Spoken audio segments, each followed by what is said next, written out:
Indonesia, the biggest archipelago in the world, with more than 17,000 islands.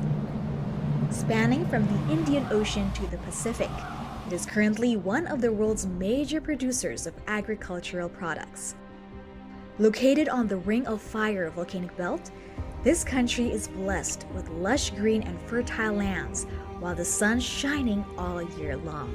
This combination creates a vast agricultural landscape with rich natural resources and fresh produce, making agriculture the second largest contributor to the country's economy. One of the country's biggest producers of agricultural products is West Java province. Spanning across more than 35,000 square kilometers of land, it is also the province with the biggest population in Indonesia.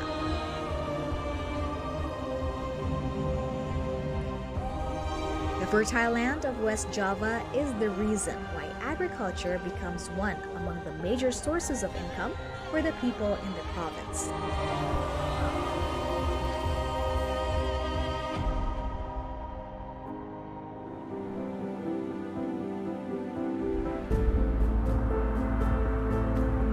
Yang pertama ya pola tanam, karena kan kita nggak tahu juga, misalkan di Medan ada yang nanam kubis berapa hektar, berapa luasan, di Jawa berapa luasan juga.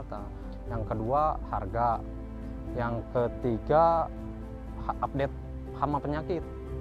Kayak misalkan kan musim hujan itu kan penyakitnya beda-beda, terus musim kemarau penyakitnya juga beda-beda. 3 informasi itu yang saya butuhkan.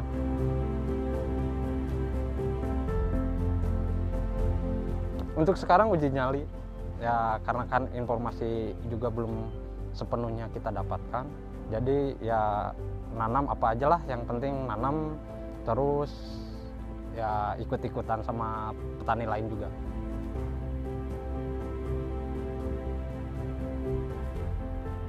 Kalau pertanian ngitungnya per tahun, Mas. Per tahun bisa 3 musim, bisa 4 musim, tergantung komoditas. Ada satu yang kalah, yang rugi lah misalnya.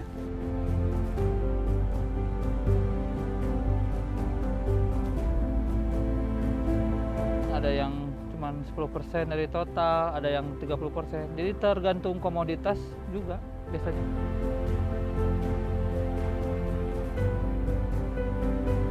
Kita pasti ketemu dengan seperti itu. Tapi kalau pasarnya supermarket, kan ekspor, agak stabil.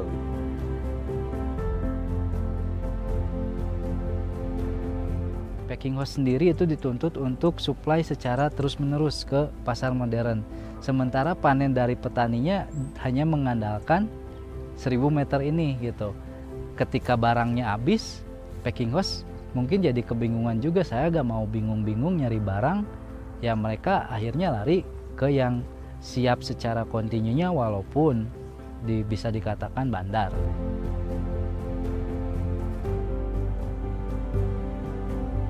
Jadi ketika misalkan harus ditanam dengan sistem pola tanam itu, jadi mereka nggak mau gitu.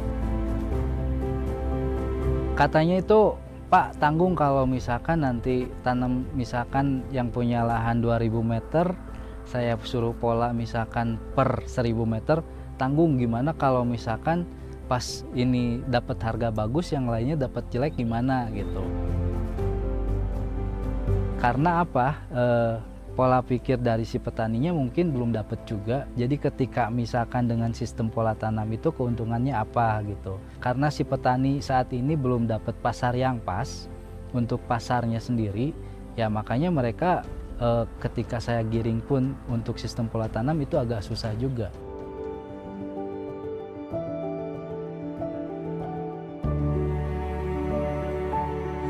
Misalkan kita ngirim 1 truk, ya kenanya sih yang kebuang 10-15%.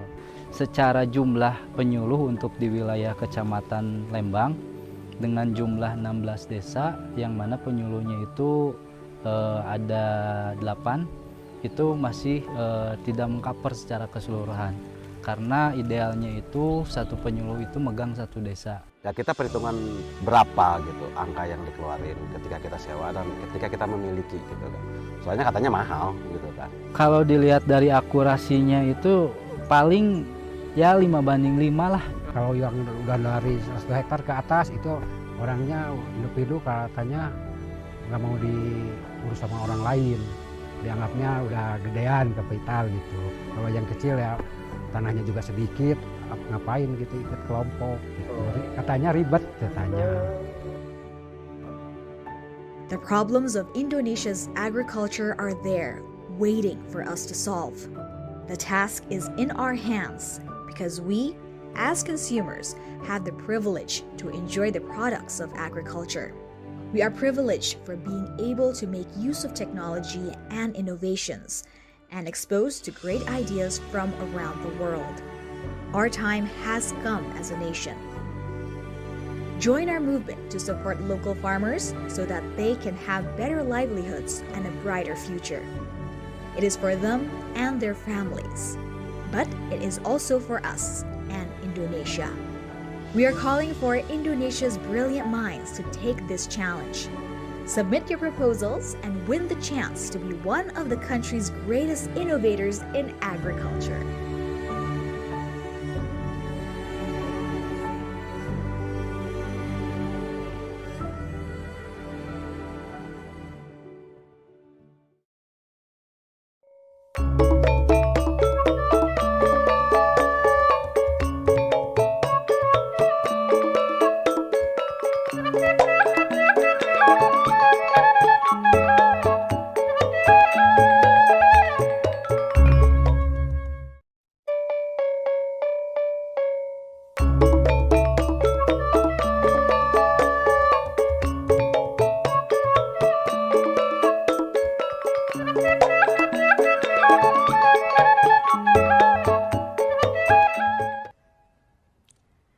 Assalamualaikum warahmatullahi wabarakatuh.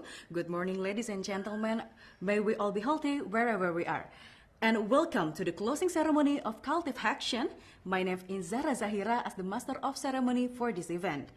And I would like to extend a warm welcome to Your Excellency Bapak Muhammad Ridwan Kamil as Governor of West Java, Bapak Robi Darmawan, Head of Center for Data Information, Ministry of Agriculture, Republic of Indonesia, Profesor Arif Satria as Rector of IPB University, William Sonneborn, Senior Director, Disruptive Technology and Fund IFC, Mrs. Dina Umali, Practice Manager, Agriculture and Food Global Practice, East Asia Pacific of the World Bank, Mrs. Leslie Goh, Senior Technology Advisor, World Bank Group, Bapak Pamitra Wineka, CEO Tanihub Group, Bapak Kelvin Wijaya, CTO Tanihub Group, Bapak Luki Gani, Chief Operation and Director of Marketing Microsoft Indonesia, Bapak Panji Wasmana, CTO Microsoft Indonesia, Bapak Wesley Harjono, Managing Partner Plug and Play, and to all the distinguished speakers, ladies and gentlemen.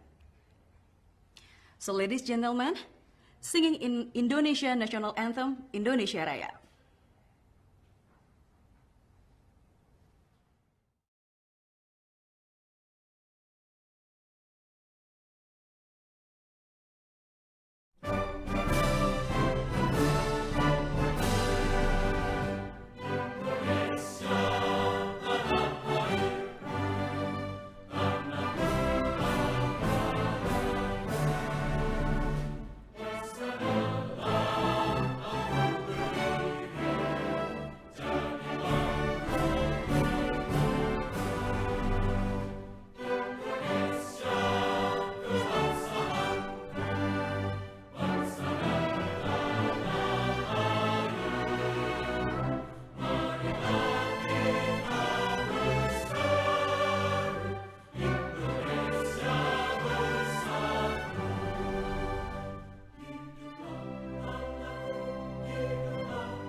So, ladies and gentlemen, for your information, Cultivhaction is a digital agriculture hackathon, which name derived from the word cultivate, hackathon, and action that seeks to crowdsource technological solution in order to accelerate the digitalization of agriculture ecosystem in Indonesia.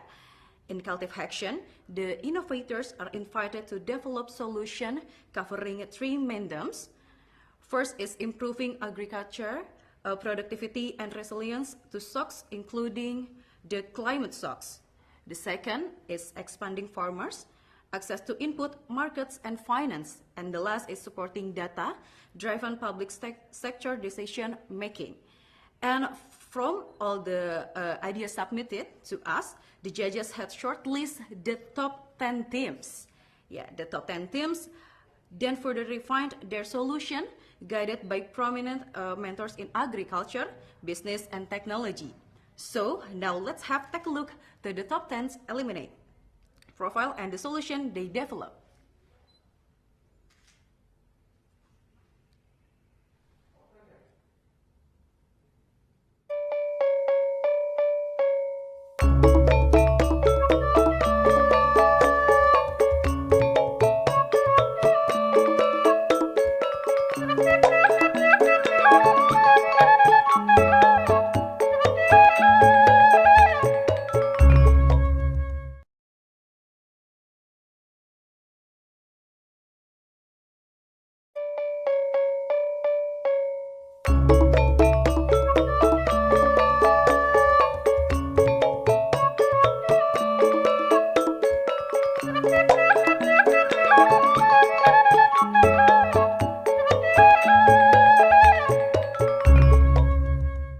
Hi, this is Feby from Eurofarm. Eurofarm is a digital farming company based in Bandung, Indonesia, that aims to build a more resilient and sustainable agriculture ecosystem in Indonesia and beyond through technology.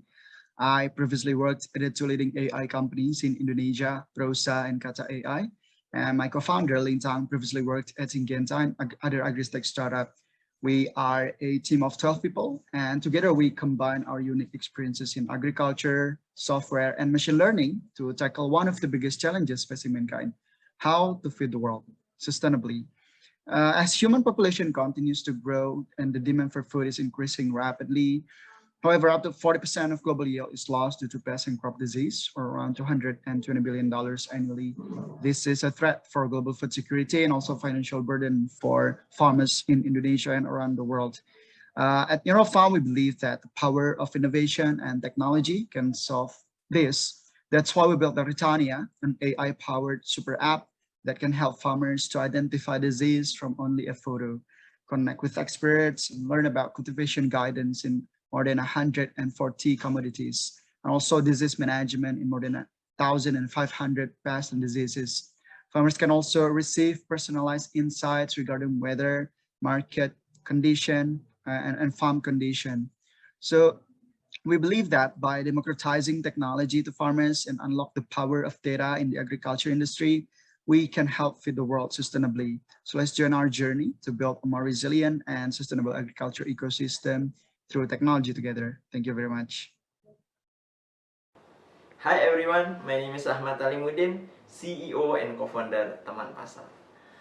Traditional markets are powerless. It is difficult to compete with modern market, limited customer reach, working capital problem, and also COVID-19 pandemic since 2020.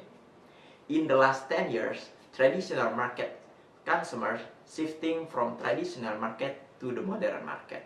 Traditional market growth minus 8%, but modern market growth reached 31%.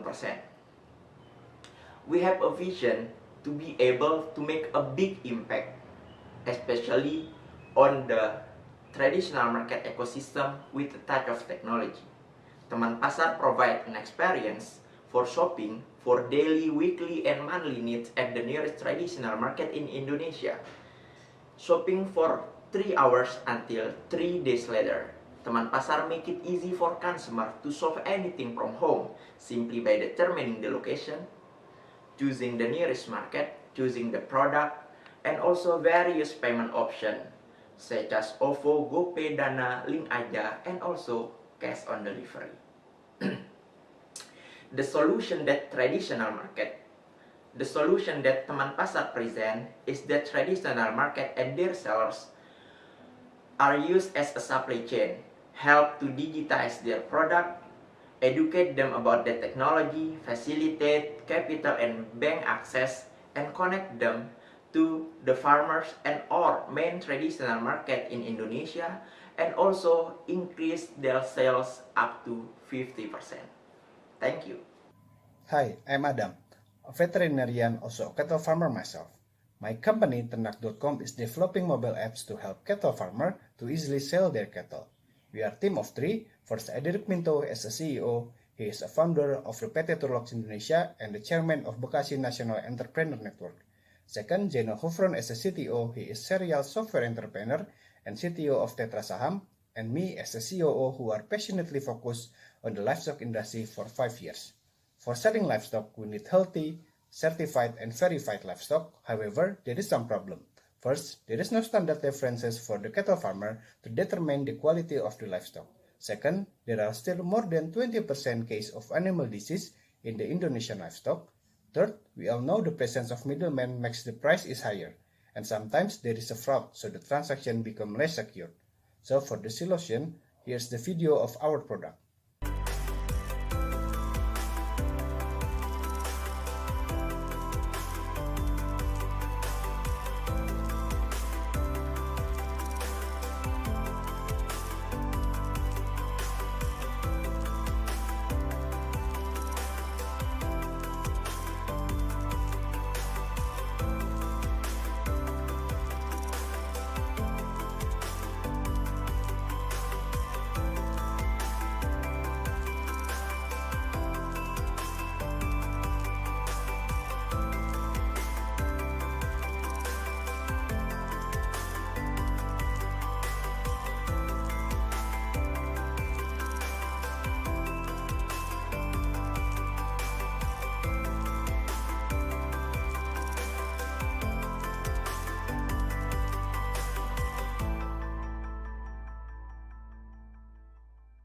Hi, I'm Raffi, the founder and CEO of Agris Nusantara.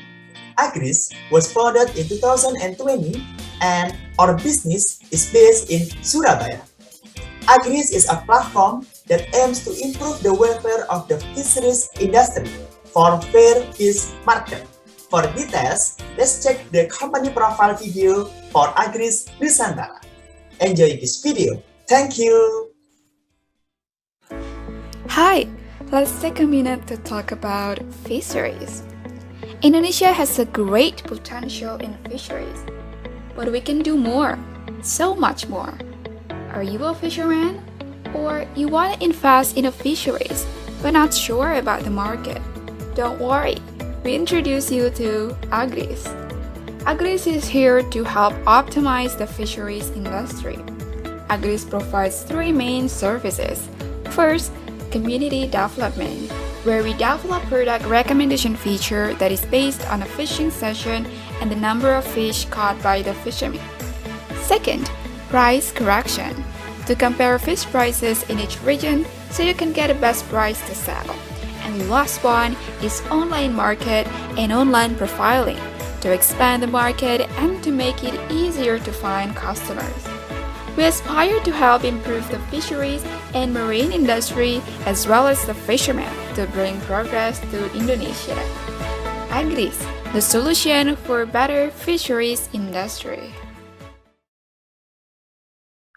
Hello everyone, we are Tatanen, an agri-tech startup in Indonesia who focuses on food security IoT solution in urban farming, especially in hydroponics. This is our team.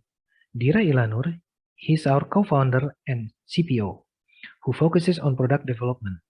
He's a serial startup professional, and in the last 1 year, he focuses on urban farming research. And this is me, Fik Pratama. I'm the co-founder and CEO of Tatanen.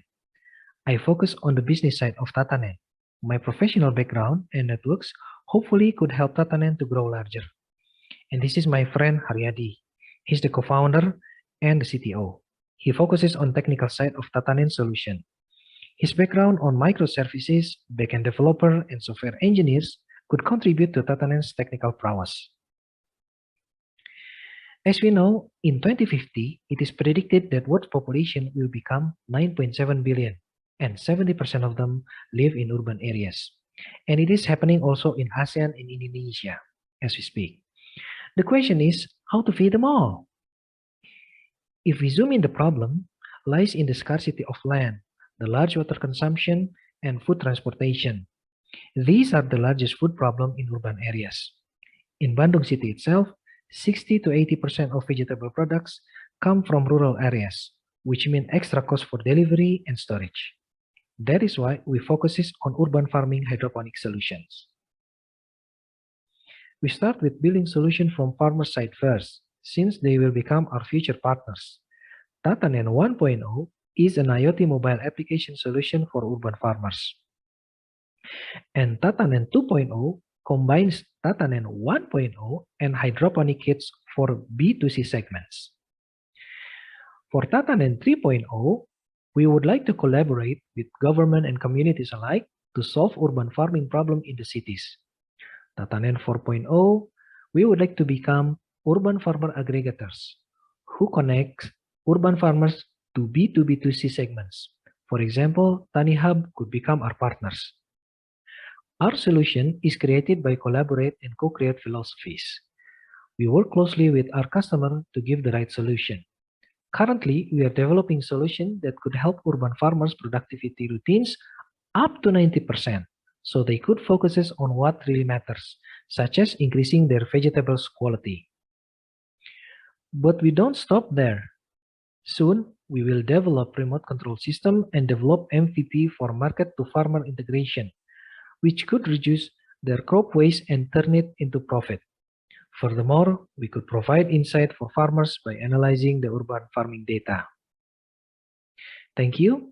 That is all from Tatanen. Hopefully, we could collaborate in the future. Bye. Hello everyone, I'm Marmila, founder and CEO iHedro. iHedro is a comprehensive platform that is a single solution for farmers to improve their knowledge, manage, and distribute agricultural products to export.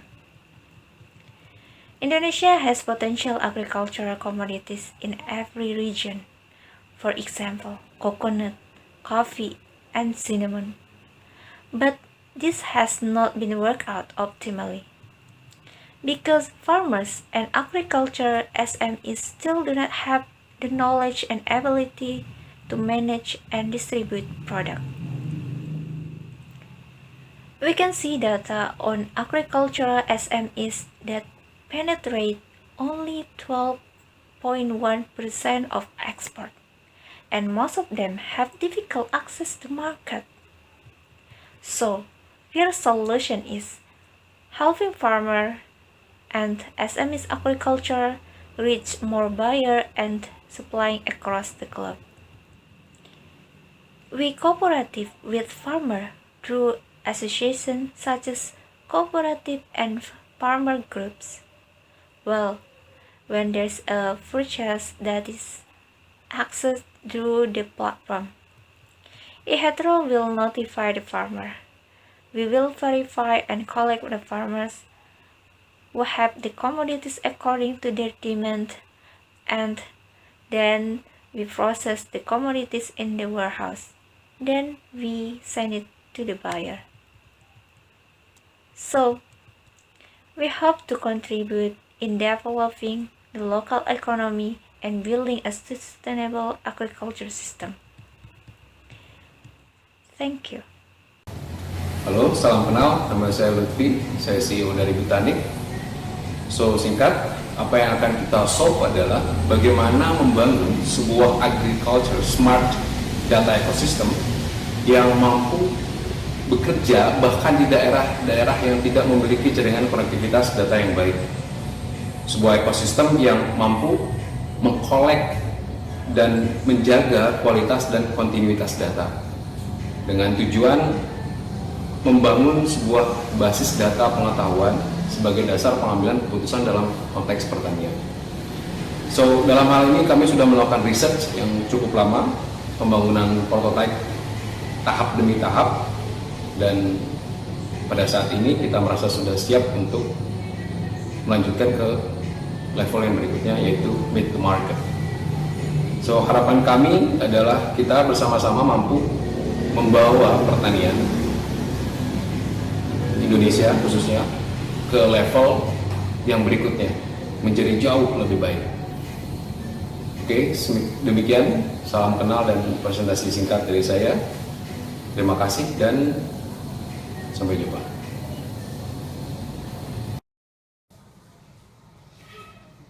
Halo, salam kenal. Saya Muhammad Hamdani, CBO dari Bitani. Halo semuanya, salam kenal. Saya Agus Mulyana, CTO dari Bitani. Terima kasih.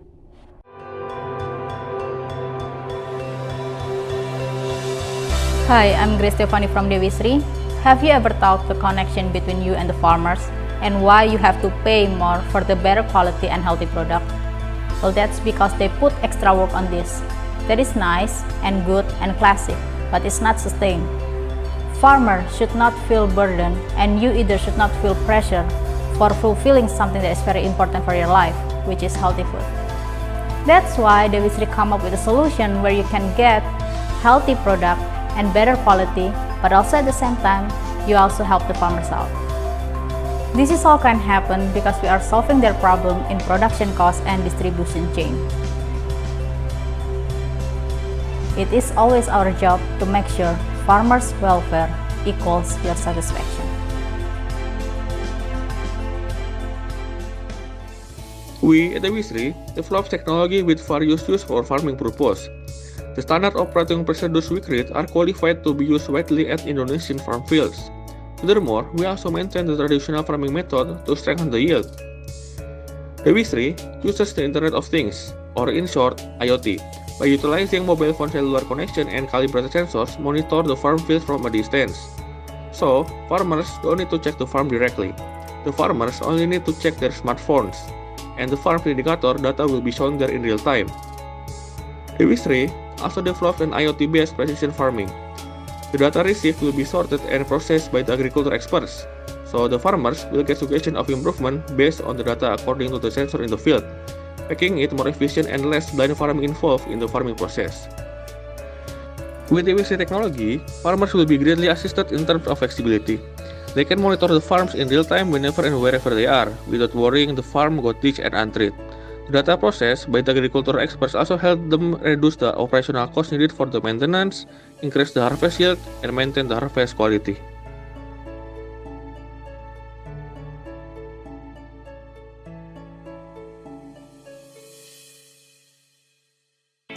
Hai sahabat petani, masih ingat kita kan? Yap, betul. Kita dari Pempem. Karena dukungan kalian semua, sekarang Pempem sudah jauh lebih maju. Kami meluncurkan banyak fitur dan promo dengan program baru kita, Pertanian Zaman Now. Pertanian Zaman Now bertujuan untuk membuat marketplace online agar seluruh anggota pertanian dapat berbisnis pertanian dengan teknologi terkini serta merasakan manfaatnya. Emang apa aja sih yang baru dari Pempem?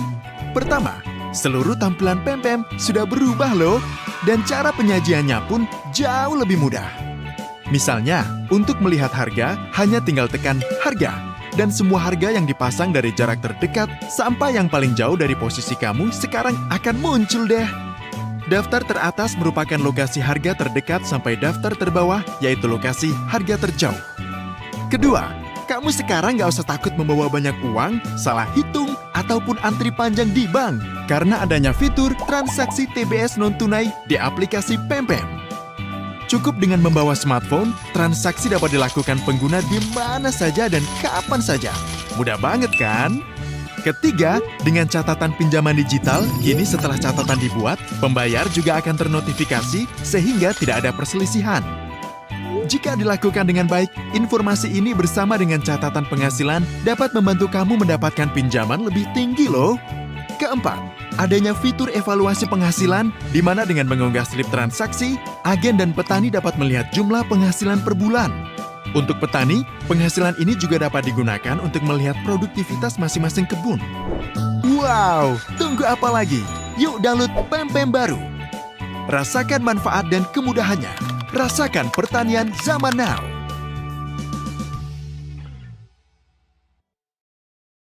Hello, we are Dosirak Tech. We come to enable efficient farming with technology. There is a lot of unused land or lahan tidur in Indonesia that can be used as agricultural land. There are 30 million hectares unused land in Indonesia. It is equal to 30 million tons of rice for only one harvest. It can provide the rice needs for 270 million Indonesian inhabitants for 1 year. But it's quite hard to manage the unused land. There is a hard time when we find the suitable land for specific crop and also find a suitable crop for specific land. Because of that, we provide Patani, Pilihan Tani Indonesia, a recommendation system for soil fertility and crop planting, especially in unused land. We use satellite, IoT sensor, and Microsoft services in order to provide our solution.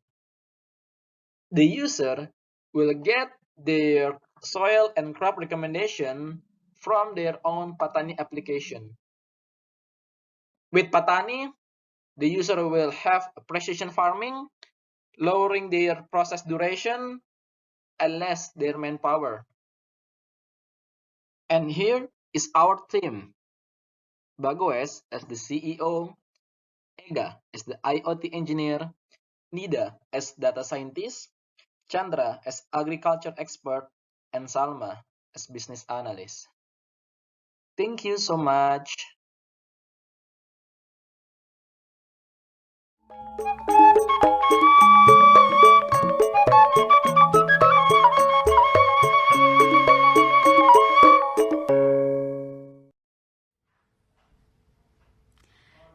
Yeah, once again, congratulations to the top 10 teams. And guys, for the Guidance Line Indonesia interpretation, please kindly check the chat box. We have watched the top 10 teams of Cultivhacktion with their inspiring technological solution covering different subsectors from horticulture to livestock and fishery that can help empower farmers through the use of the digitalization technologies. And yesterday morning, the top 10 teams presented their solution to our judges. They were assessed based on the relevance of their proposed solution to the problem statement, the level of innovation, the implementation, as well as impact the sustainability of their solution, collaboration and team's composition, as well as their pitch deliver. After much deliberation, the judges finally decide on the top 3 solution.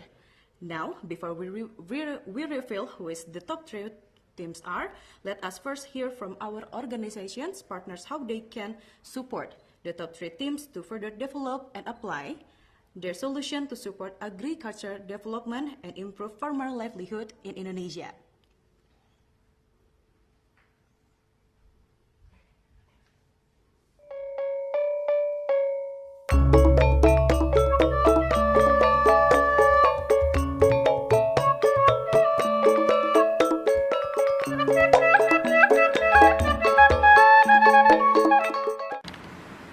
Assalamualaikum warahmatullahi wabarakatuh.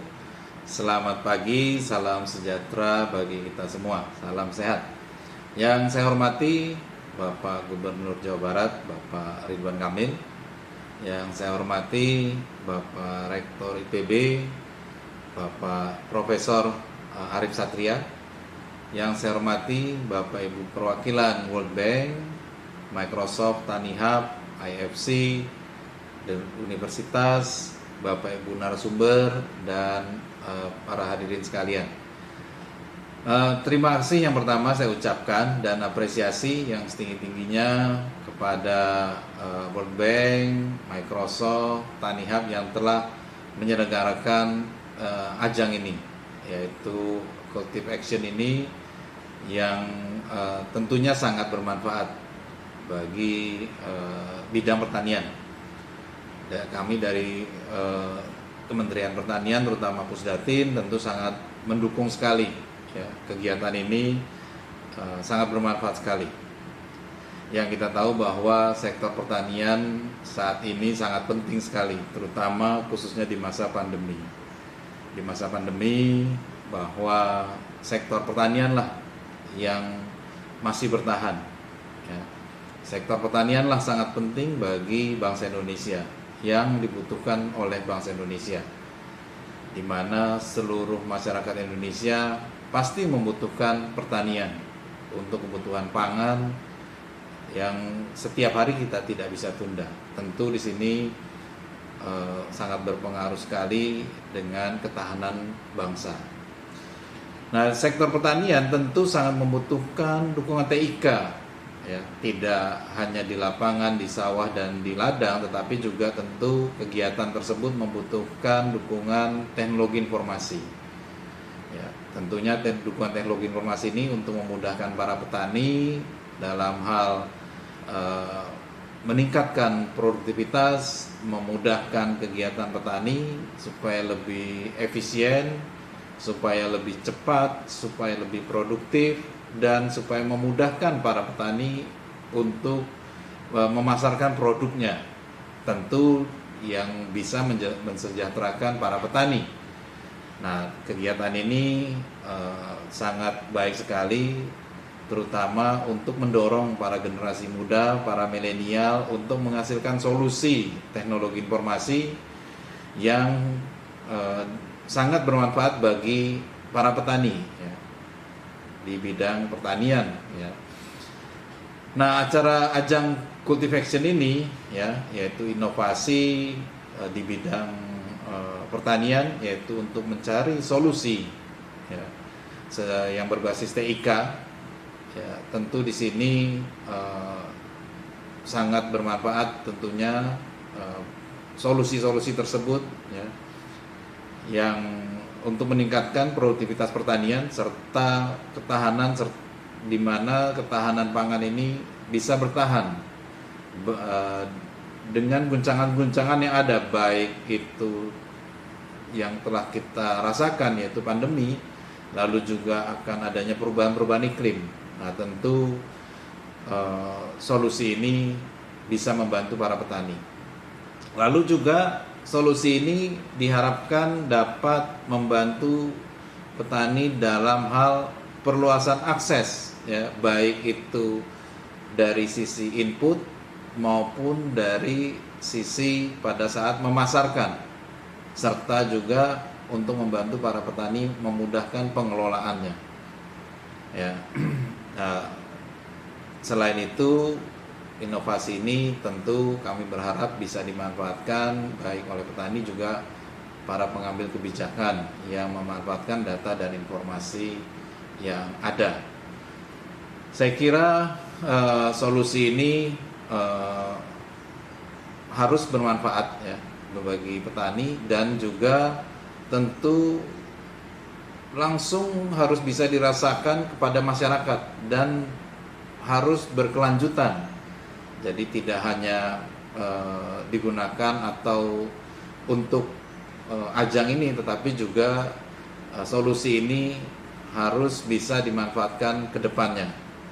Saya kira kegiatan ini bisa terus dilakukan, dan saya sangat apresiasi, kembali terima kasih kepada penyelenggara ya, the World Bank, Microsoft dan Tanihub. Tentu kesuksesan kegiatan ini sangat bermanfaat sekali bagi kita semua. Demikian yang bisa saya sampaikan. Terima kasih. Wassalamualaikum warahmatullahi wabarakatuh.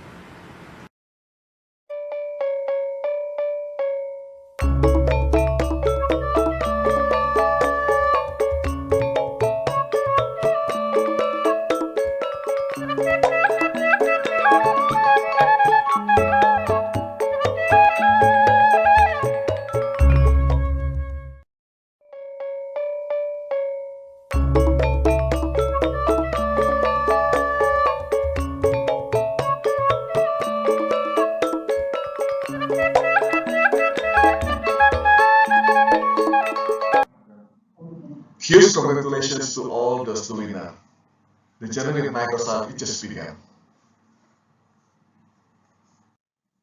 After completing the journey of Cultivhaction 2021, becoming potential Microsoft ISV partner are widely open for your company to partner with Microsoft, explore our partnership with Global Partner Solution Team, and becoming one of the potential ISV partners that you can go to market together to introduce your solution with our team to our customer. Or you can leverage another solution of program as well, we call it is startup program. At Microsoft startup program, you can have the many program and resources that you can choose and pick and what's most appropriate for your organization to grow and further. That's an opportunity for us to stay together. Build a profitable ISV business very crucial. Microsoft has four platforms to support all of you to build profitable ISV business. Number one, build your application on Microsoft, and Microsoft has the technology tools that developer loves, including GitHub and open source technology platform.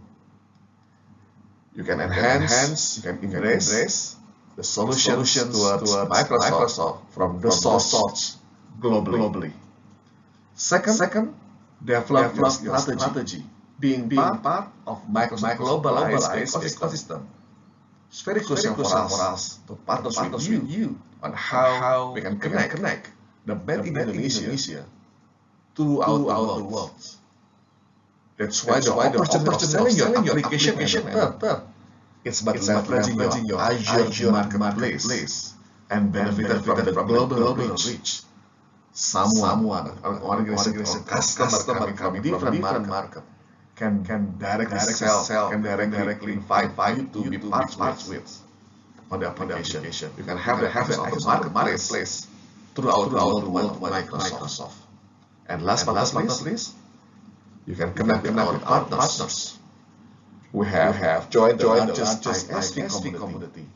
Partners community you can select with.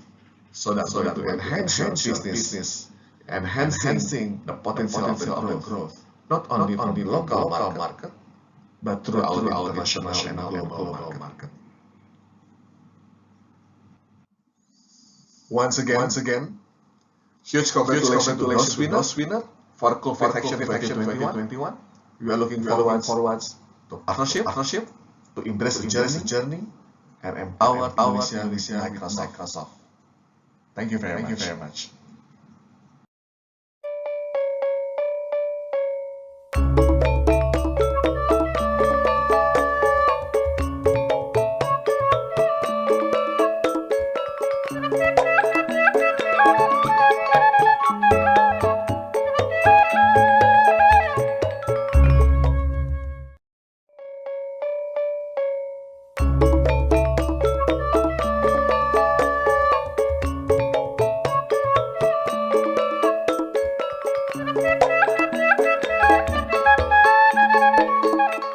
Good morning, distinguished speakers, guests, and contestants.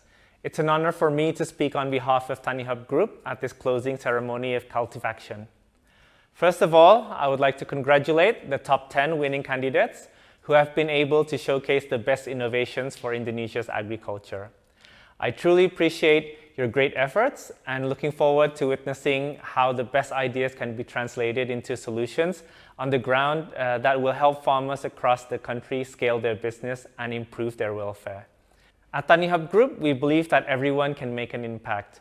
With the vision of agriculture for everyone, we want to accelerate the positive impact of Indonesia's agriculture sector through the use of digital technology, and we're glad to find more and more young innovators through Cultivhaction. As you probably know, TaniHub Group itself was originally founded as an idea of a group of young Indonesians who are eager to solve problems in agriculture, especially on the downstream. On this special occasion, I would like to offer my gratitude to all of you who have been working hard to make this event happen and known to the wider public. During the 2 months long Cultivhaction, we have witnessed how stakeholders from various backgrounds with expertise on their field work together to find the best solutions to agriculture problems. Surely, this is just the beginning of a long marathon for us to keep finding the best possible solutions to answer one by one problems on the ground. I am hoping that this Cultivhacktion may inspire more young people to create new solutions that will help accelerate agriculture and eventually overall the Indonesian economy. Finally, I want to assure you that TaniHub Group is committed to supporting the innovators and working with the stakeholders, including the government of Indonesia, to ensure the innovation will be implemented hand in hand with our current projects with farmers on the ground. Bertani itu hebat, menjadi petani itu keren.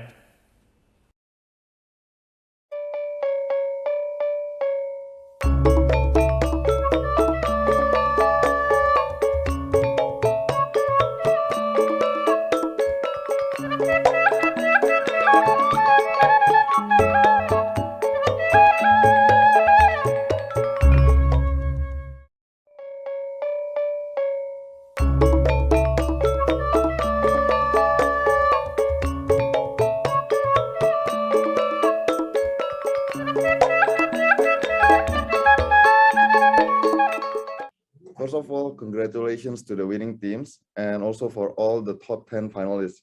You have all created impactful solutions to help our smallholder farmers and agriculture spectrum in Indonesia. I hope this hackathon experience can help you enrich your knowledge and the impact you created. I would also like to say it's been an honor once again to work with World Bank, TaniHub, Microsoft, and all 6 other partners for this hackathon for the past months.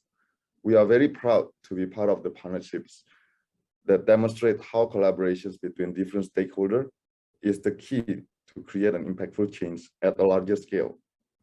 This hackathon has showcased the great hope and potential of Indonesia's agriculture technology. This ecosystem we have here today helps accelerate the innovations of agriculture industry that will be beneficial for smallholder farmers, agribusinesses, and economic society in general. We cannot stop here. I believe that this is something that we need to be doing continuously. One hackathon will not create a significant impact. So we at GK Plug and Play Indonesia is running a cycle of never-ending innovations and stakeholder connections through the value chain of our innovation platform, starting with our venture capital networks, startup accelerator programs, and corporate innovations.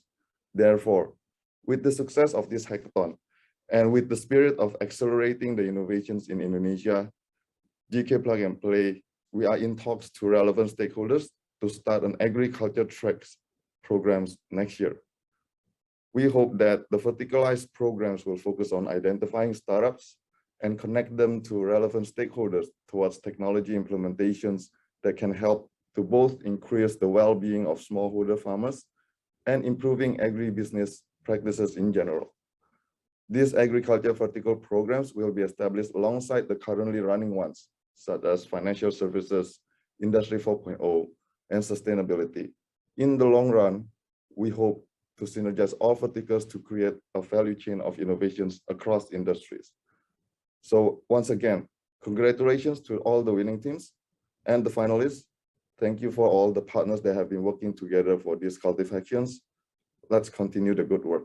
Thank you.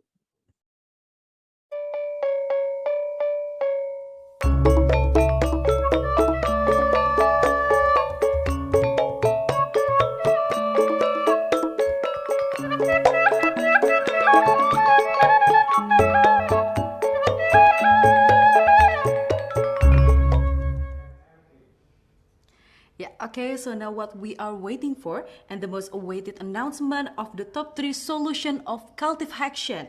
So here are the top 3 teams with their solution.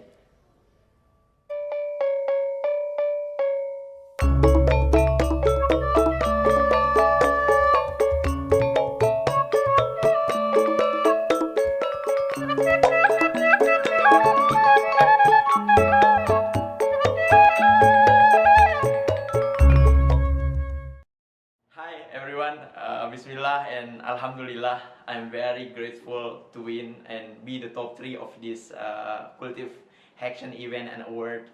I don't know how to say and how to tell you how I'm very happy today.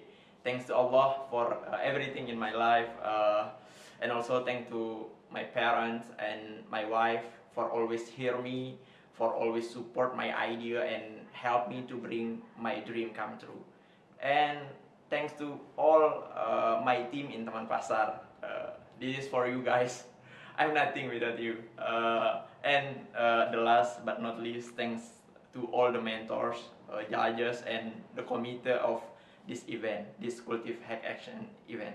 And one more thing, thank you and love you all.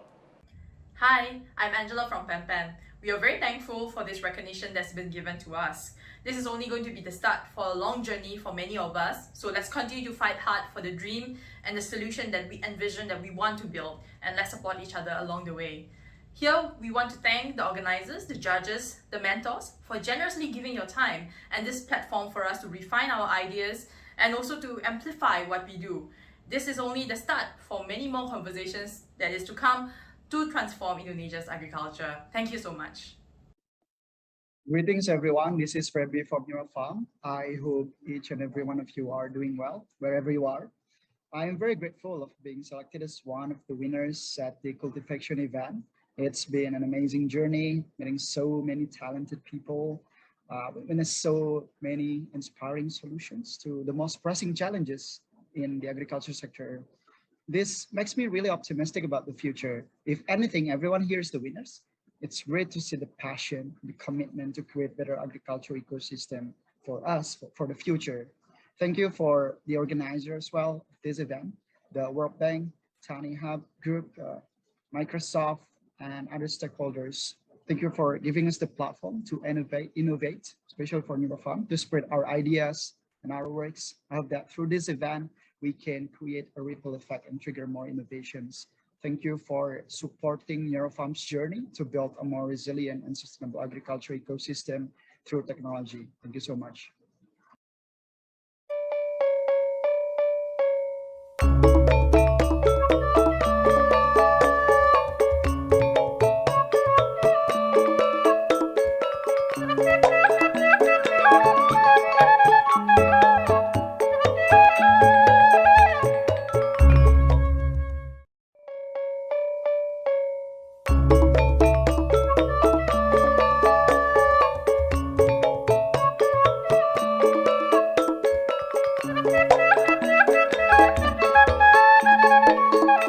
Good morning, distinguished speakers, ladies and gentlemen. It is my great pleasure and honor to speak at the closing event of Cultivhacktion, an agricultural data hackathon that is supported by the Ministry of Agriculture of the Republic of Indonesia and the West Java provincial government. And it's been in collaboration with 10 very valuable partners. This inaugural data hackathon seeks to crowdsource innovative solutions to accelerate the digitization of the agricultural ecosystem in Indonesia. The world's population is expected to grow to 10 billion people by 2050, from 7.5 billion people today. And to support this large population, the IFC has estimated 70% increase in global food production will be needed. However, the agricultural sector faces increasingly complex challenges: poor agricultural practices, inadequate service delivery, poor farmer-to-market linkages that create lots of waste, lack of access to finance to smallholder farmers, and lower participation from our youth into the sector. Product quality, profitability, and the types of seeds and fertilizers we use. Also, we have land conversion given the growing population, overuse of chemical inputs, and ultimately the adaptability of climate change threaten the long-term sustainability of our food production. The use of digital technology has the potential to deliver positive impact across the agricultural sector and the entire food value chain, which is really important. It provides the opportunity to achieve greater efficiencies, make better decisions, equipped with the availability of data, to connect small-scale producers to larger markets, while also providing a more environmentally sustainable way to feed our populations. To take full advantage of technology, public and private sectors need to work together to develop a digital agricultural ecosystem. AgTech or technology for agriculture, has experienced significant growth over the past decade in Indonesia. AgTech has tremendous potential for impact on the country, as it is a sector that contributes approximately 13% of the nation's GDP. AgTech is also a really important area for IFC's Disruptive Technology and Venture Capital Group, which I lead. We believe that these digitally enabled firms have the power to radically transform the agricultural sector. Over the last couple of years, we've invested in innovative firms such as Appeal Sciences, which makes natural coatings that extend the shelf life of fruit and vegetables 4 to 6 times without the need of refrigeration to tackle the $2.5 trillion global food waste problem. In addition, we've invested in Twiga Foods, a Kenya-based ag tech startup connecting smallholder farmers and providing finance to them in rural areas to informal retailers in metropolitan cities. We've also invested in AgroStar, a technology platform that provides not only inputs to smallholder farmers, but also delivers faster their outputs to market. And even in Indonesia, in the aquaculture space, we've invested in e-fishery, a technique to optimize the feeding of fish within the country. In this Cultivhacktion, many fresh, creative, and interesting digital solutions were submitted to help solve the challenges in productivity. Access to inputs, markets, access to finance, and public sector decision-making. The selected top 10 solutions were then guided by prominent mentors who are the subject matter experts in agriculture, technology, data science, and business development to help guide them on their future path. After the course of the Data Hackathon, the judges have identified the top 3 innovative ideas. And congratulations to those 3 winners and to all that participated. The future generations that will benefit from your breakthrough, your efforts, and your ideas to transform the Indonesian agricultural food system is one of the best things you can do for your country. Thank you for inviting me to speak and participate in this closing ceremony. And I'm looking forward to seeing the ideas being implemented and the collaboration and partnerships that will happen after this event to continue to introduce transformation to the always growing agricultural sector in Indonesia. Terima kasih.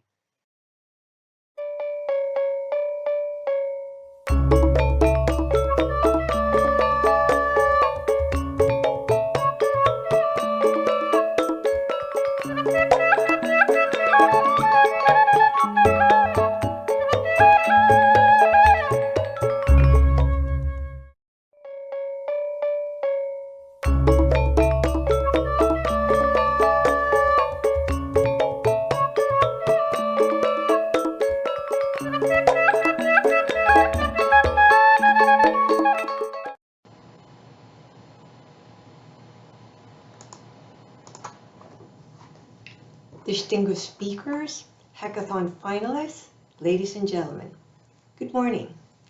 After 2 months of intense activities, we have finally come to the closing ceremony of the Cultivhacktion. In this hackathon, we received many inspirational ideas and many technological solutions submitted by agri-tech innovators in Indonesia to address key challenges faced by the agriculture and food sector. First of all, I would like to take this opportunity to congratulate the top 3 teams with the most innovative and promising ideas from the Cultivhacktion. Congratulations and well done. I would also like to thank all the teams who have submitted their ideas, especially the top 10 teams who made it through to the preliminary round. I also wish to thank all our partners who have made this hackathon a success. I hope that all of you, our agri-tech innovators, have benefited from the experience and that the mentoring you receive will help you further develop your ideas. We look forward to these ideas crystallizing to provide new ways for Indonesia's agriculture sector to respond to existing and emerging challenges. And we do face many challenges. These include, how do we feed a growing and increasingly urbanized population whose food preferences are rapidly changing? How do we cope better with the ongoing COVID-19 pandemic? how do we sustain agriculture in the face of increasing resource scarcity and climate change? Now, to address these challenges, it is essential to maintain and enhance agriculture's productivity, sustainability, and competitiveness. And digital agriculture technologies can help Indonesia respond to these challenges. It can also be a vehicle to support low-carbon green agriculture development, which would help the government achieve its climate mitigation and adaptation targets. Now, to ensure the promotion and scale-up of digital technologies adoption in agriculture, especially by the many smallholder farmers in Indonesia, the public and private sector working together will be key. This means building on the strength of their complementary roles. The government could strengthen the enabling environment to promote and foster innovation, while the private sector could develop and deliver solutions based on sustainable business models. And the Cultivhacktion is an excellent example of how public and private actors could come together to nurture the country's agri-tech talents. Now, supported by the Ministry of Agriculture and the West Java provincial government, the Cultivhacktion is a collaboration between the World Bank Group and the Tani Hub Group, Microsoft, GIZ, FAO, IPB University, Grow Asia, Plug and Play, Data Science Indonesia, Planet, and MDI Ventures. Now, the question we face now is that what more needs to be done to help Indonesia's agri-tech innovators further develop and take their innovative solutions to scale. And I hope that the hackathon has helped open doors for more and stronger public-private partnerships to support the digital transformation of the agriculture sector, including in nurturing Indonesia's agri-tech talents.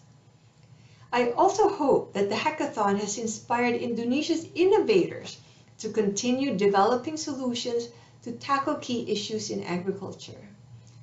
And we at the World Bank look forward to continuing to work with you and other agri-tech innovators, including through an upcoming project with the government, which would provide an opportunity to pilot some of the promising solutions in digital agriculture directly with farmers in selected locations, including in West Java. Bertani itu hebat, menjadi petani itu keren. Farming is great, and becoming a farmer is cool. Terima kasih.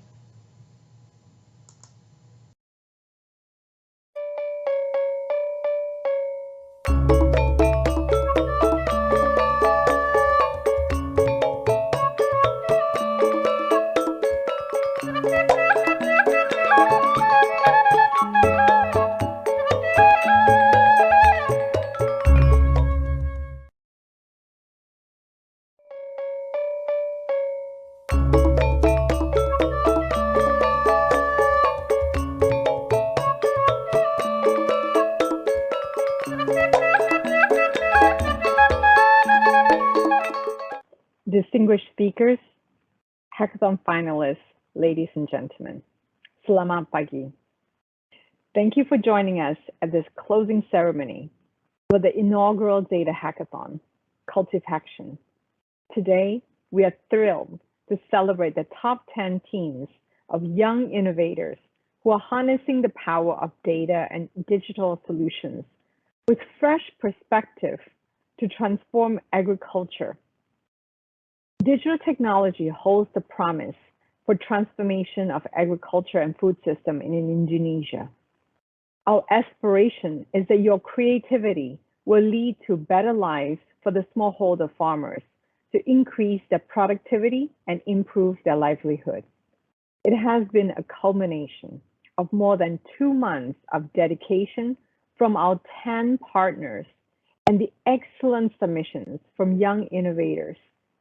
Hope you benefited from the knowledge exchange and learnings across the regions with international leaders, tapping upon the multi-stakeholder partnership between public and private sectors.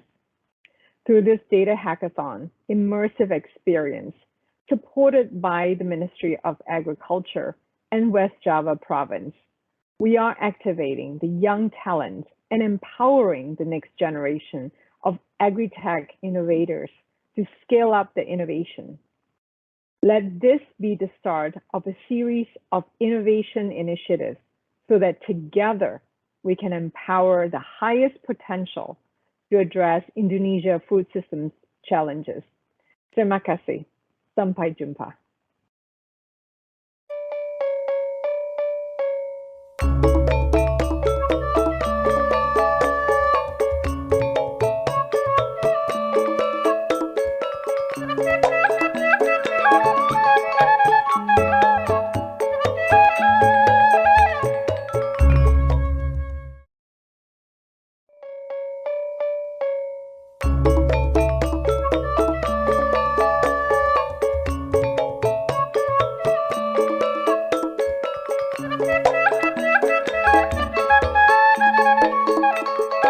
Selamat kepada para pemenang Cultivhacktion.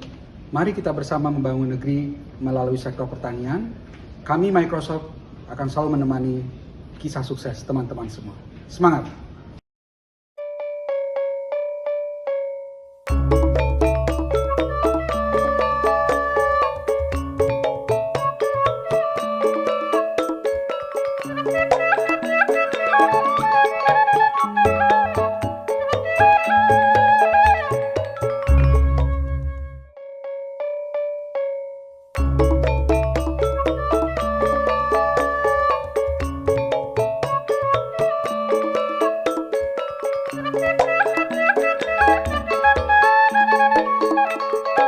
Congratulations to the top 3 winners of Cultivhacktion.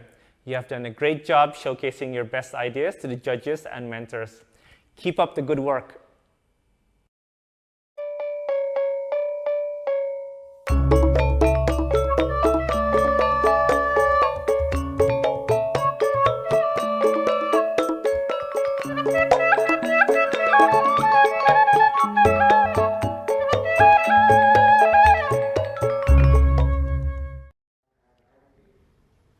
Okay, once again, congratulations, and I want to remind you that for the guideline Indonesian interpretation, kindly check the chat box at YouTube comment.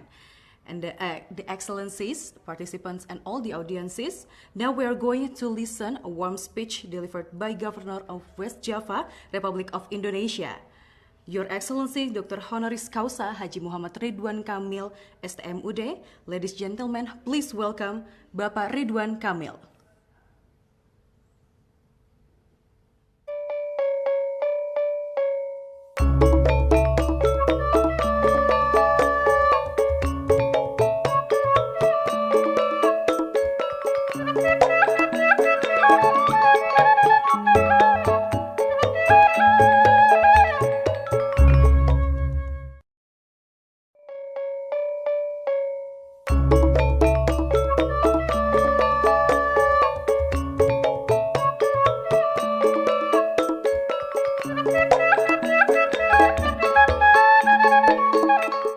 Hello everybody, my name is Ridwan Kamil. I'm the Governor of West Java, Indonesia. I would like to convey my appreciation for this Cultivhacktion event organized by the Ministry of Agriculture, the provincial government of West Java, World Bank, and all the sponsors. As you know, the hackathon, the code source event, coding event is very important because this is part of our mission in West Java to transform our civilization, our development, focusing on digital revolution. One of the most important economy, and it is survived during COVID, is agriculture.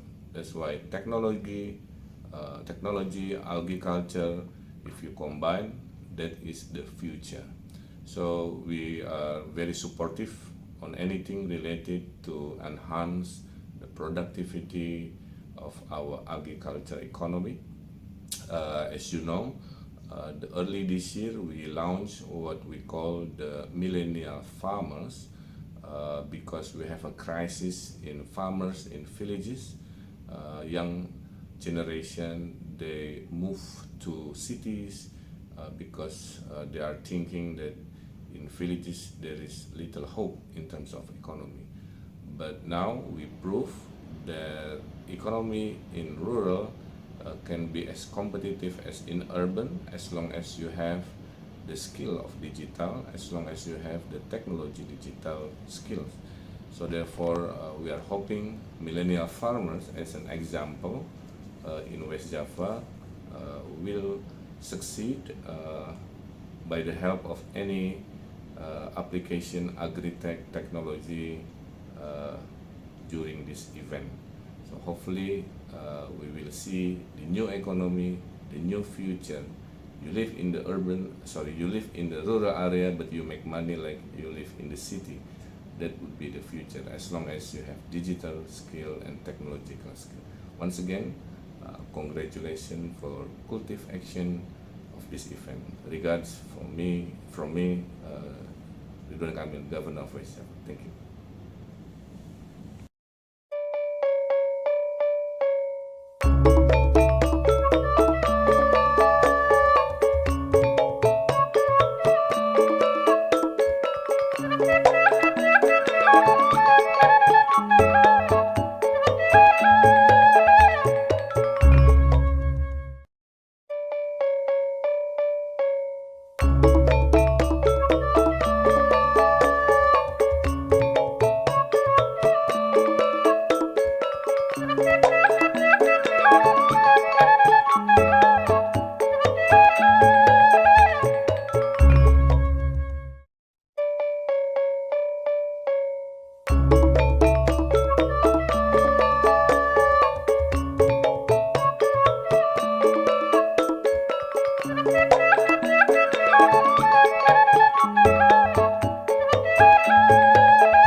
Yeah, once again, congratulations to the top 3 solutions, and also congratulations and thank you so much to all the top 10 teams and everyone who participate in this hackathon. In our next sessions, we will hear from our international speakers about how to development in digital agriculture in transforming the sector and bringing impact to the life of smallholders, farmers worldwide.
Thank you for the opportunity to speak today.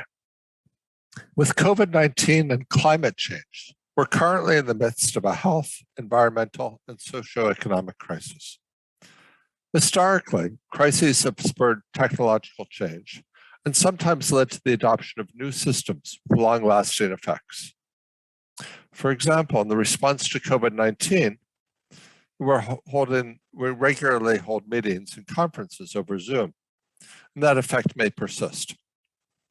However, the most disadvantaged have often been left out of these technological responses to the COVID-19 crisis and could also be left out of some of the long-run adjustments. But I don't think we have to take that as given.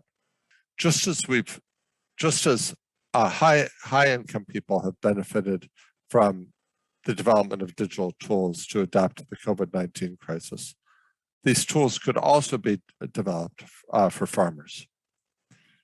For example, it may be valuable to adopt digital approaches to deliver services such as agricultural extension. During the pandemic, governments and international institutions have shown an increased interest in complementing overburdened in-person extension services with digital offerings. This also raises the question of whether digital agriculture could be useful beyond the current pandemic to address long-term as well as short-term challenges. There are currently over 1 million agricultural extension workers worldwide, but there are still many farmers who do not receive advice and many technologies and approaches that farmers could adopt to improve their productivity. Expanding in-person extension to reach more people may be challenging because with in-person services, the cost increases almost linearly with the number of people served. Digital technology has great potential to augment and improve existing extension services by addressing this problem. Mobile penetration rates are rising in Indonesia, as in many low and middle income countries, and text and calling rates are extremely cheap. This means the cost of reaching extra farmers with digital extension is very low. Digital agricultural extension has other benefits too. Information delivered through mobile phones can be made available on demand, can be customized to individual farmers' needs, and even timed to the crop calendar. Extension services can be tested and made more effective through iteration, A/B testing, and data analysis. There are reasonable grounds for skepticism about digital agricultural extension as well, however.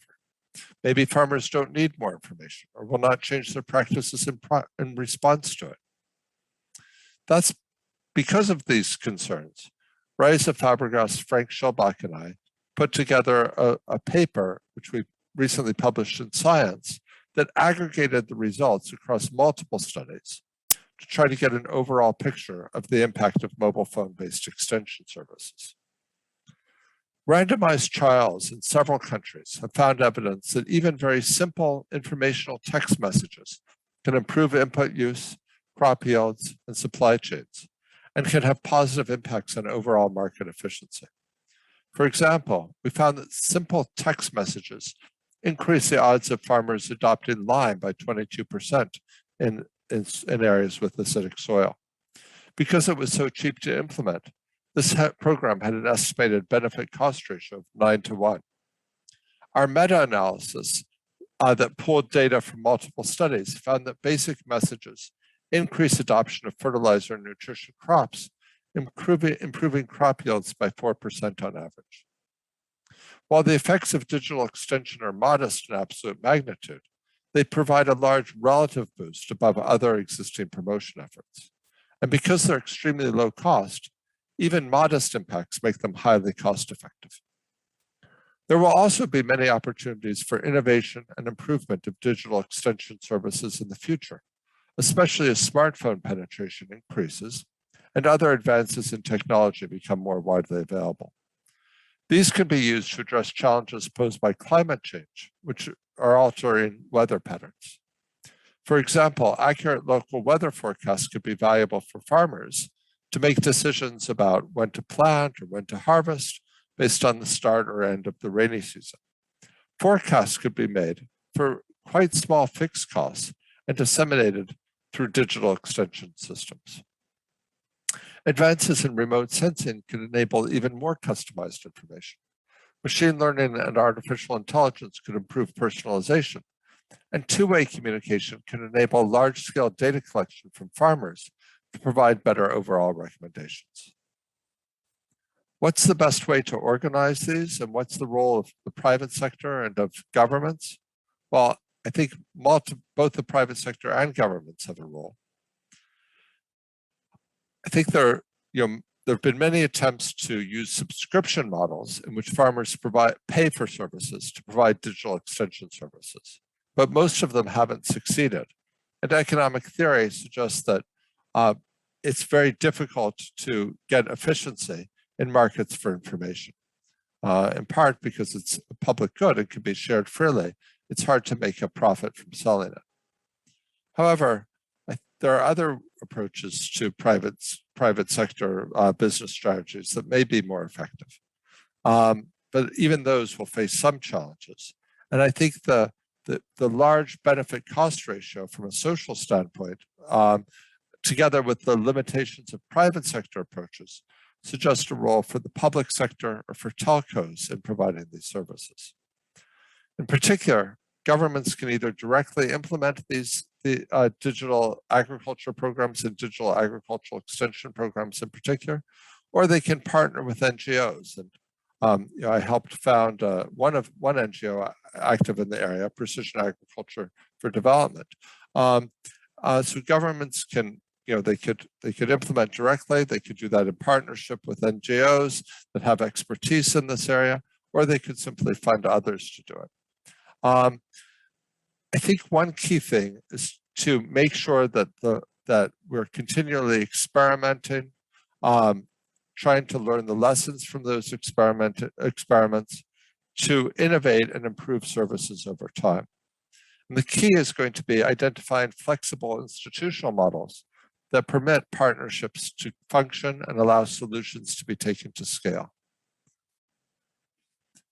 I'm excited about Indonesia's progress in digital agriculture, and I believe that the field has enormous potential to improve farmers' well-being and address environmental challenges. I look forward to seeing what happens in Indonesia in this sector over time. Thank you.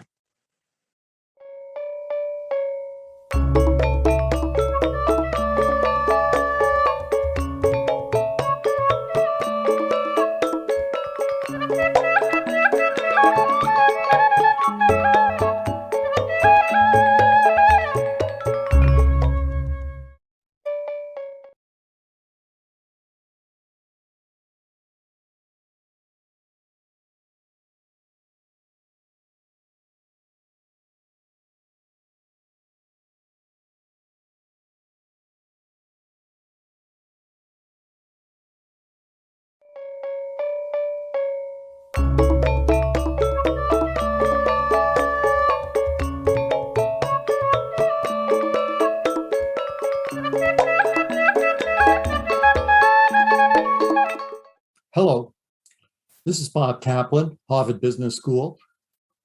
I want to share a few minutes of thoughts on the role that business-led ecosystems can play in reducing inequality, poverty, and environmental degradation. We start by looking at who is the target audience for these programs. These are the smallholder farmers living in isolation in rural communities and villages. We look at the number of people, the 800 or million people that are still living in dire poverty, defined by the World Bank as less than $2 a day of income.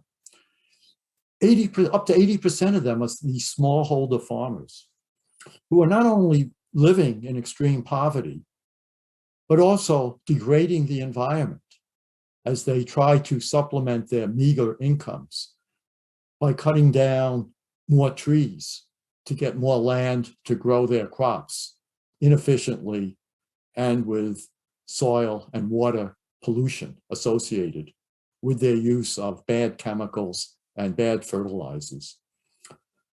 No single company can address this problem by itself. If you look at what is required to get smallholder farmers to be better farmers, higher quality output and higher yields with less damage to the environment, it actually requires quite a few different types of private sector organizations. You need banking services so they can get credit, to purchase seeds, fertilizer, crop protection, and irrigation equipment in advance of the growing season. They need insurance to protect them from adverse events that they had nothing to do with, droughts and floods, which destroy their crops and livelihood. The ability, to purchase high quality seeds, low cost, environmentally friendly irrigation systems, drip irrigation systems, non-polluting fertilizer and crop protection services, access to mechanical equipment, like tractors and plows, and access to immediate customers, distributors and aggregators who can store their product, keep it refrigerated until the end-use corporation is ready to take it.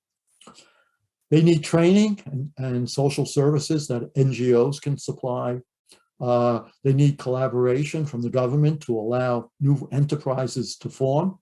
And we need some external funders to launch these new ecosystems and get all the players on board. This might seem overwhelming, but we have examples where it works. Let's take as one example, Bayer, Better Life Farming Centers, in an article that I wrote with Bayer people, published in the Harvard Business Review a few months ago. And the article describes how Bayer set up an ecosystem that enabled farmers to get access to understand the role for finance and insurance, to access quality farm inputs, like seeds, fertilizer, crop protection, irrigation, agricultural equipment, information and training, how to be a better farmer, and using sustainable agronomic processes, and linkage to the market, and eventually to large agribusinesses as end-use corporations. The results from this work of these Better Life Farming Centers, which were started in rural India, have been incredible. If you look, it started with chili producers. In 4 years, the income went up fivefold, from $630 to $3,300 per year. Profit per acre, yields per acre tripling, and extended to other crops, tomatoes, corn, and paddy, and to other regions in India and now other countries, including Indonesia. So this type of collaboration and inclusive growth ecosystem is truly remarkable, but also replicable. It starts by requiring that what are the interests of each of these multiple players in creating a successful inclusive growth agribusiness ecosystem. NGOs want to preserve the environment, and rightfully so. and enable us to produce more crops with fewer greenhouse gas emissions. Farmers, of course, want to live more profitably and have better family life, better opportunities for education and employment for their children. The suppliers, want to sell to these smallholder farmers and realize that they can help the companies at the bottom and people at the bottom of the pyramid. Local distributors will profit, because they'll have more high quality crops to purchase, store, process, and then distribute further downstream, and eventually reaching food retailers with higher quality, locally grown products, and making consumers happy that the products that they purchase are not only nutritious, high quality, but are also helping to relieve poverty and to save the environment. How do we reflect all these different interests in the ecosystem? And that's the role of the balanced scorecard that I introduced with David Norton 30 years ago. And the initial thought was to focus on private sector companies, a company at a time, to improve their financial performance by doing better with customers and understanding how to measure the performance with customers, improving processes so we can produce better, more novel, higher performing products at lower cost, and the foundation, learning and growth, how to enable better skilled, better motivated employees, access to better data and information, and a stronger culture to continue to work in the organizations, improve processes that delivers benefits to customers and eventually shareholders. Well, we can take this private sector scorecard and now extend it to reflect the multiple interests that the entities have in creating these inclusive growth ecosystems. And the outcomes are not just financial, though the financial results still must be there for the private sector companies, including the lenders and investors in the ecosystem, but do it in a way that improves societal outcomes, such as better income to the farmers, as I showed on the previous slide, and better environmental outcomes, fewer cutting down of trees, less pollution of the soil and water. And to do this, we have to understand the role of all these different stakeholders that we saw in the previous slide and make sure that they're getting their objectives met by participating in these ecosystems, identify the collaborative processes that must go on, and what are all the enablers for the ecosystem. And so a sample strategy map that reflects this broader set of objectives is shown on this slide, where we still have financial outcomes for the private sector participants, but also societal outcomes. How much are we improving family life, more opportunities for women, better employment, and relieving poverty in these villages, and improving the environmental outcomes by allowing trees to grow and flourish and restoring the degraded land and water from the past abuses. And then in this middle sector, we can think about the role that each of the members in the supply chain and financial intermediaries are getting from participation, serving more distributors, aggregators, processes, and end-use corporations, enabling farmers to enter new markets, new crops, and reduce the risks of current business practices. These will require new processes.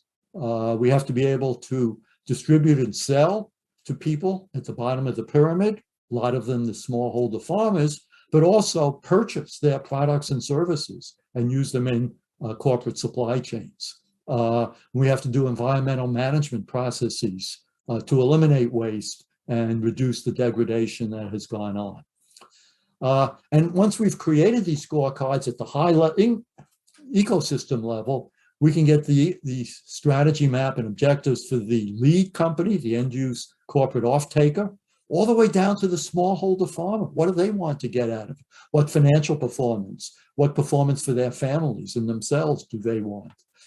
And local purchasers, distributors, who are basically the customers of these smallholder farmers and eventually the suppliers to the end-use corporations. So we're now in the process of demonstrating how to create these strategy maps and scorecard for all the players in these linked ecosystems that is creating benefits for all.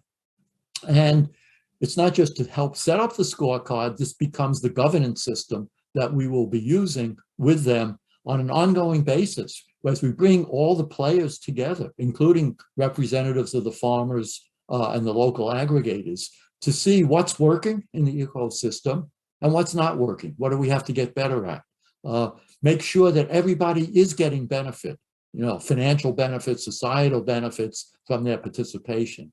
And if we can do that, then we can not only create these inclusive growth ecosystems, we can sustain them for years and decades, contributing to reductions in poverty, reductions in inequality, increases in the food supply, which is now being grown in a sustainable manner.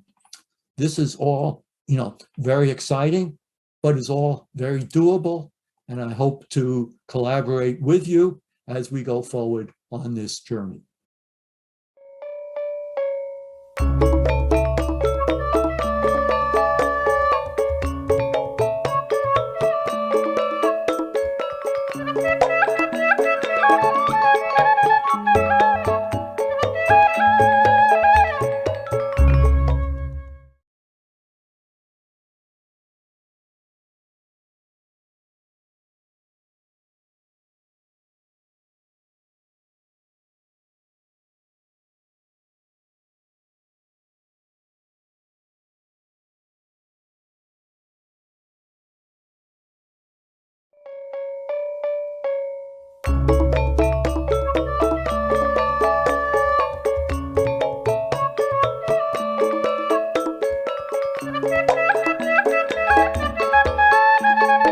I compliment the Ministry of Agriculture, Government of Indonesia, and the World Bank Group for organizing this hackathon.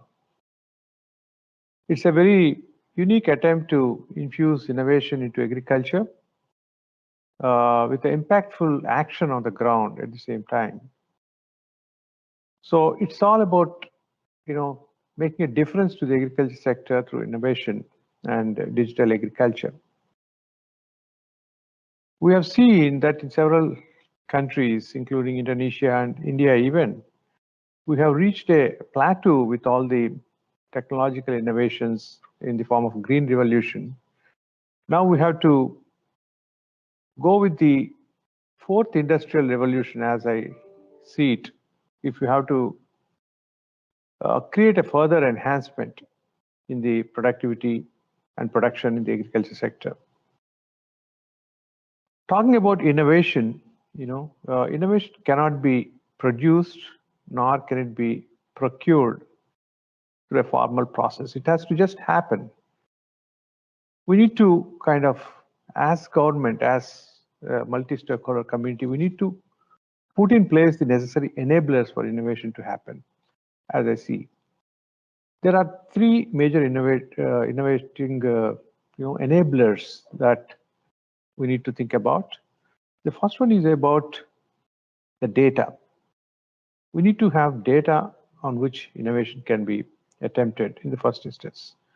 So the data has to be accurate and real-time in the case of agriculture, and it should be accessible, of course, protecting the rights of the individuals involved at the same time.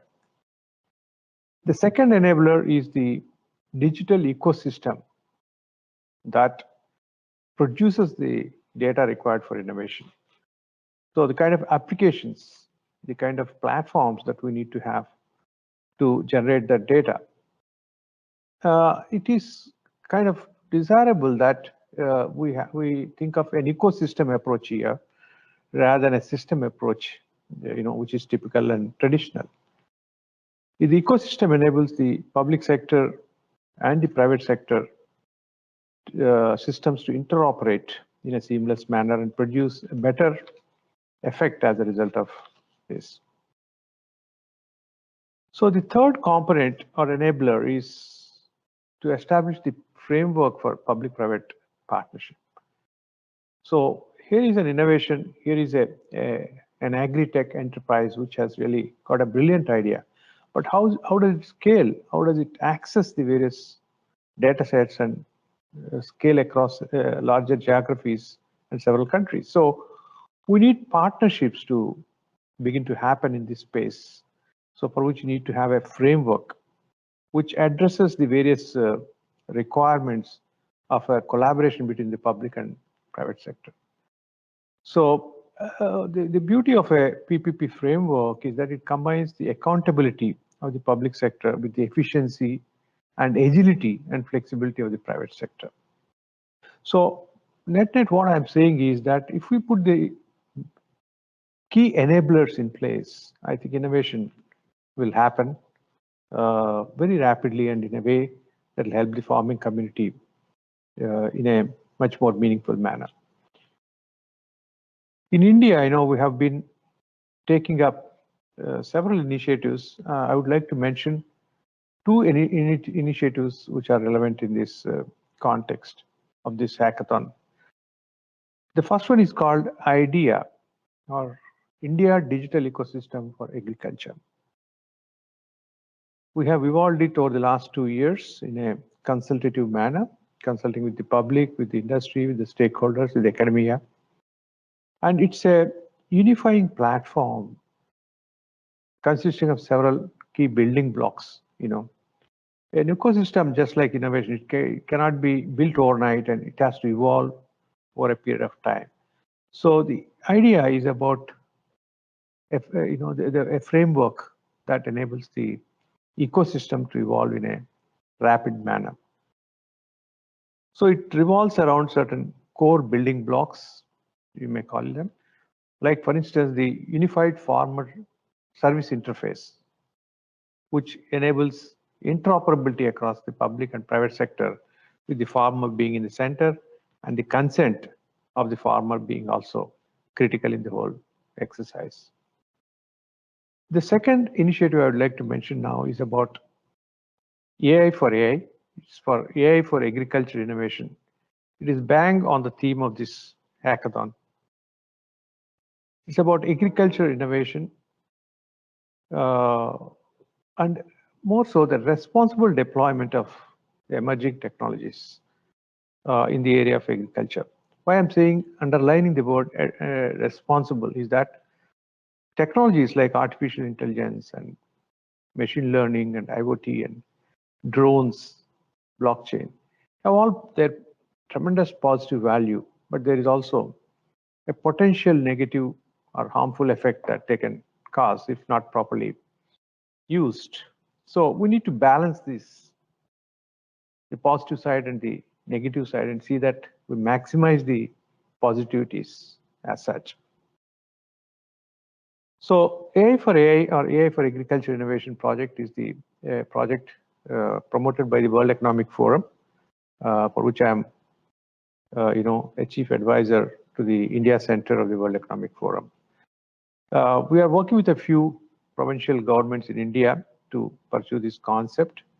And it is a comprehensive or a holistic approach to deploying these new technologies like artificial intelligence, for instance, across the entire value chain of agriculture, starting, say, from crop planning to smart farming to farm gate to fork to data-driven agriculture, all aspects of agriculture from seed to sale, so to say, and beyond. So the whole idea is to enhance the value or create new value in the various components of the value chain, agriculture value chain, and make a difference to the farmer in terms of productivity, in terms of profitability, in terms of convenience, transparency, and the future proofing of all this deployment, sustainability, equity. Small farmer holdings, how do you address their special needs? So these are all part of this very interesting, exciting project called AI for AI. And we are, as I'm speaking, we have an expression of interest going on in one of the governments in India for this.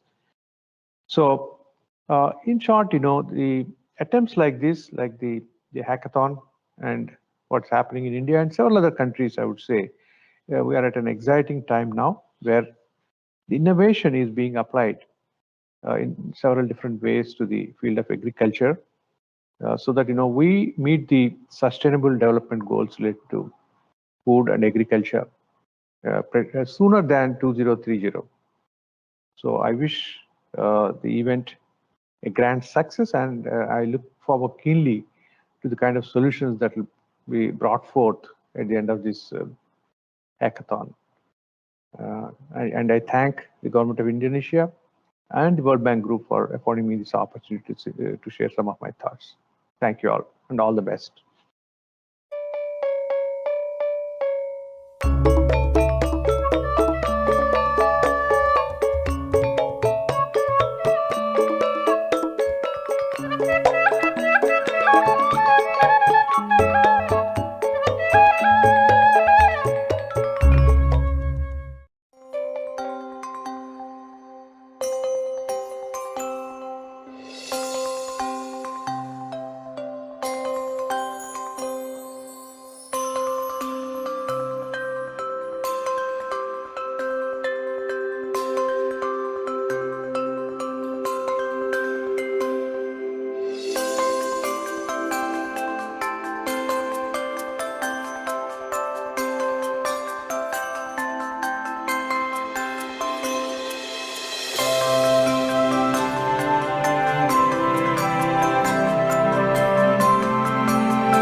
Dear distinguished guests, I'm delighted to have the opportunity to speak with you at the conclusion of this exciting digital agriculture hackathon. I'm Cindy Lim, Executive Director of Sustainability and Agricultural Impact at Pinduoduo. We at Pinduoduo are firm believers that engaging youth through technology is key to nurturing a stronger and more sustainable future for farming. Let me share with you in the next few minutes some of our experiences in China, which might provide you with some food for thought as you continue on your digital agricultural journey. So, who is Pinduoduo? Pinduoduo is China's largest agricultural platform. On our platform, over 850 million annual active buyers can make purchases of fresh produce and other agricultural goods directly from over 16 million farmers who are connected through our platform. In 2020, we sold over $256 billion worth of products through our platform, of which agricultural goods accounted for 16%, or $42 billion. So, how do we do what we do? Well, on our platform, farmers can sell to consumers just by creating a store where they can then have listings like this one for dried mango, as you see on the right-hand side of this slide. So on our platform, users would basically be browsing and checking out recommendations that are surfaced to them in their personalized feed. Our company was founded in 2015 and was designed for the mobile web. So it's designed for a very interactive shopping experience when you're on the go. And our slogan is together, more savings, more fun. So the whole idea is to make the shopping experience very interactive, very intuitive, so users can just browse and discover new products and share it seamlessly with their friends. Or alternatively, they can also just tap into product listings that were shared by their friends and join in with their friends to make these purchases. So the whole process becomes a lot more interactive and fun, just like how you're shopping offline, maybe in the shopping mall or in the market with your family and friends. On this slide right here, on the bottom of this mango listing, you can see that there are two prices, one in red and one in pink. The price in red is significantly lower and is the team purchase price that is available to users if they make a purchase together. And this price is all set by the merchants. They're able to offer these compelling prices because of the power of aggregating demand. And this is particularly important for perishables, where larger volumes of demand aggregated translate to greater visibility for the farmer. And therefore, they are then able to offer this very attractive wholesale price. By aggregating information about pricing and demand, this can be used by players across the entire value chain, including growers, retailers, distributors, and suppliers. This better data and visibility aids with planning and drives greater efficiency. Now, what we've achieved is connect farmers more directly to consumers across China by bringing the national food distribution chain online. This in turn widens the farmers' market and what empowers them to sell more and enjoy better prices. So what you see here on this slide is an example of garlic. On the top half of this slide, what you would see is a traditional distribution chain, whereby there are multiple layers of wholesalers, regional distributors, and other distributors before the product finally makes its way to the consumer at the retail outlet. So what this means is that the farmer is maybe only making about 2 RMB per kilogram of garlic, while the consumer ends up paying a significant 8 times price markup. Now, if we're able to have a better sense of where that demand is nationwide through the online platform, we can actually bypass a lot of the unnecessary transportation and moving around of these products, which contribute to the markup. The farmer on Pinduoduo, he can actually sell the garlic for 4 RMB per kilogram. So the consumer is paying a quarter of what they used to pay, and the farmer, after netting out the additional costs of doing the packaging and paying for the parcel delivery, still makes a 30% higher income. So this is a significant win-win for both farmers and consumers, and also helps to reduce the environmental footprint of the agri-food value chain by helping farmers send their products more directly to the end consumers. By empowering the farmer and lifting their incomes, they can now take on more ownership and invest back into their farms as well. Now, when you reposition the farmer as an agricultural entrepreneur, they also need to be equipped with additional skills to better connect them with the digital economy, which we do through Duoduo Academy. Through online and offline courses, we provide training to these agri-entrepreneurs in e-commerce and store operations. What we've seen is that not only do they create direct employment, they also stimulate demand for ancillary services in their communities, thus helping to bring more people into the digital economy.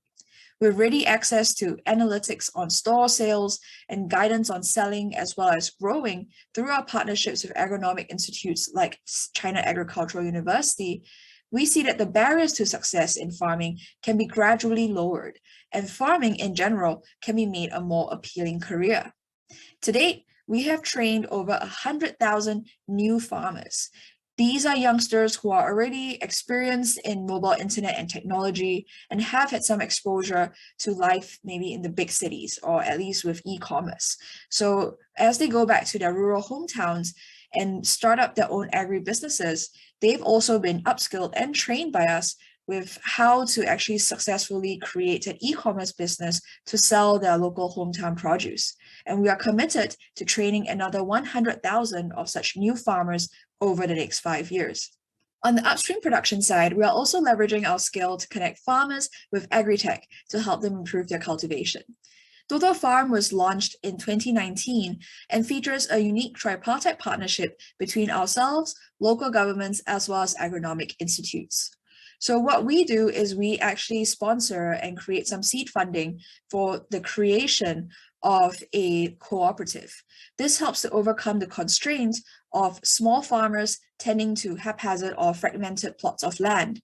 And with the advice of the agronomic advisors, we are able to together introduce high altitude off-peak varieties of citrus that's suitable to the local climate and can also fetch them a better price because it now matures and bears fruit at a different time than other competitive crops. So this allows them to reach out to the market for citrus at a time where it's also less crowded on the supply side.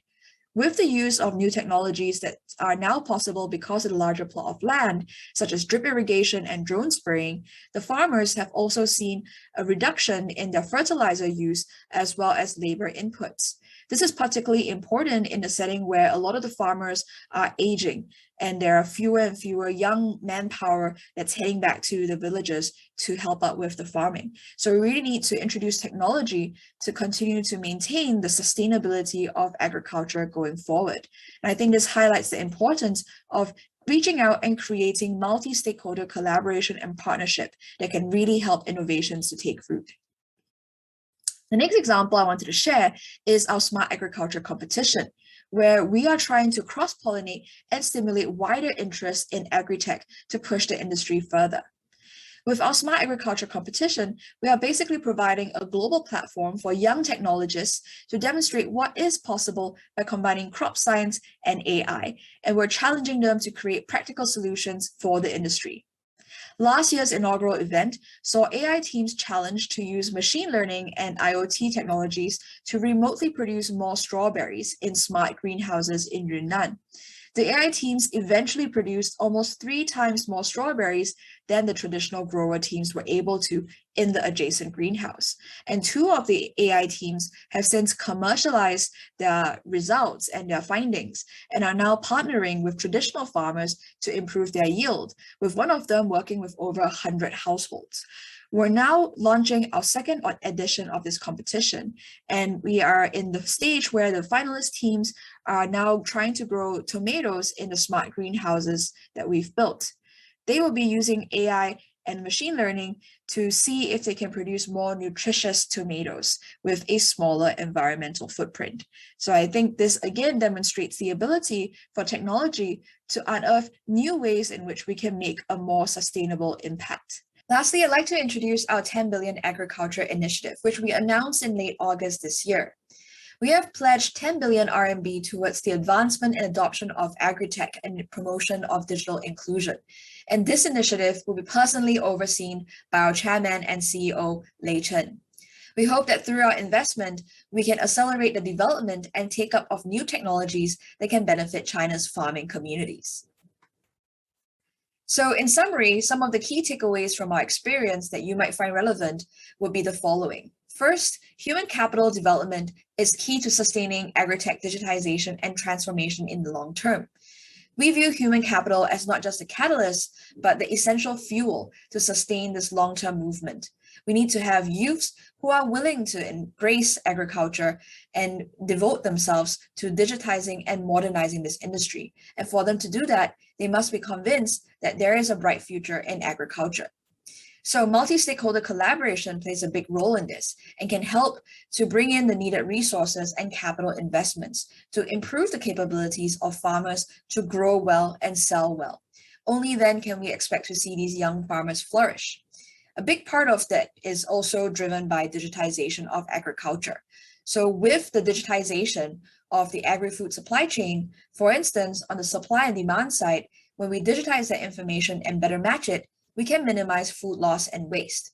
This then also translates to greater income for farmers. At the same time, when we're better understanding what is happening on each farm or at the crop level, we can also be much more efficient in our resource usage. So this again not only benefits the farmers' economics, but also paves the way for a greener future for agriculture. Thank you all for your kind attention, and I wish you all the very best for the journey ahead.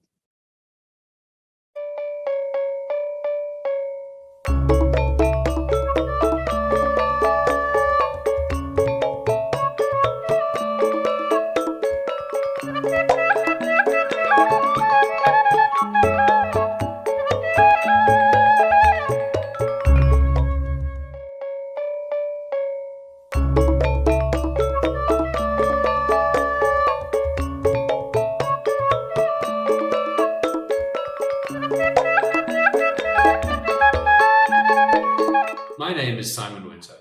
I'm the Executive Director of the Syngenta Foundation for Sustainable Agriculture. Our vision is a bright future for smallholder farming.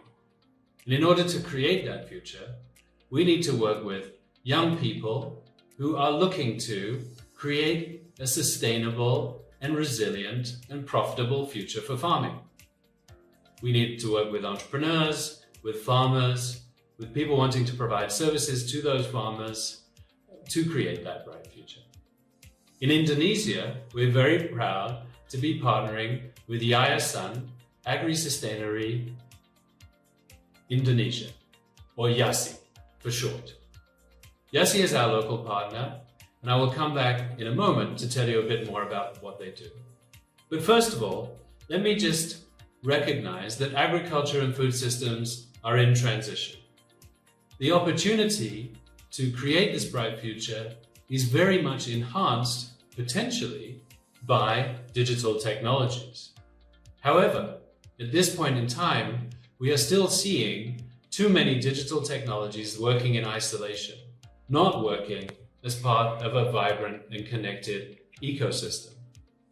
We need to help those digital entrepreneurs and innovators reduce the cost of their services, improve the efficiency of their services, and improve the specificity of their advice so that these services can become profitable ventures, whether they are standalone ventures or whether they're embedded in the provision of inputs or in supply chain opportunities offered by food manufacturers and retailers.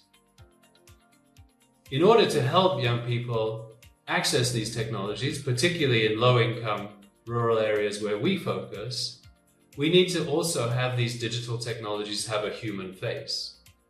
The levels of digital literacy and the state of infrastructure in many rural communities is still relatively underdeveloped. And so we focus at Syngenta Foundation on developing agri-entrepreneurs, young people who want to see an entrepreneurial future by staying in their rural communities and helping with agricultural transformation.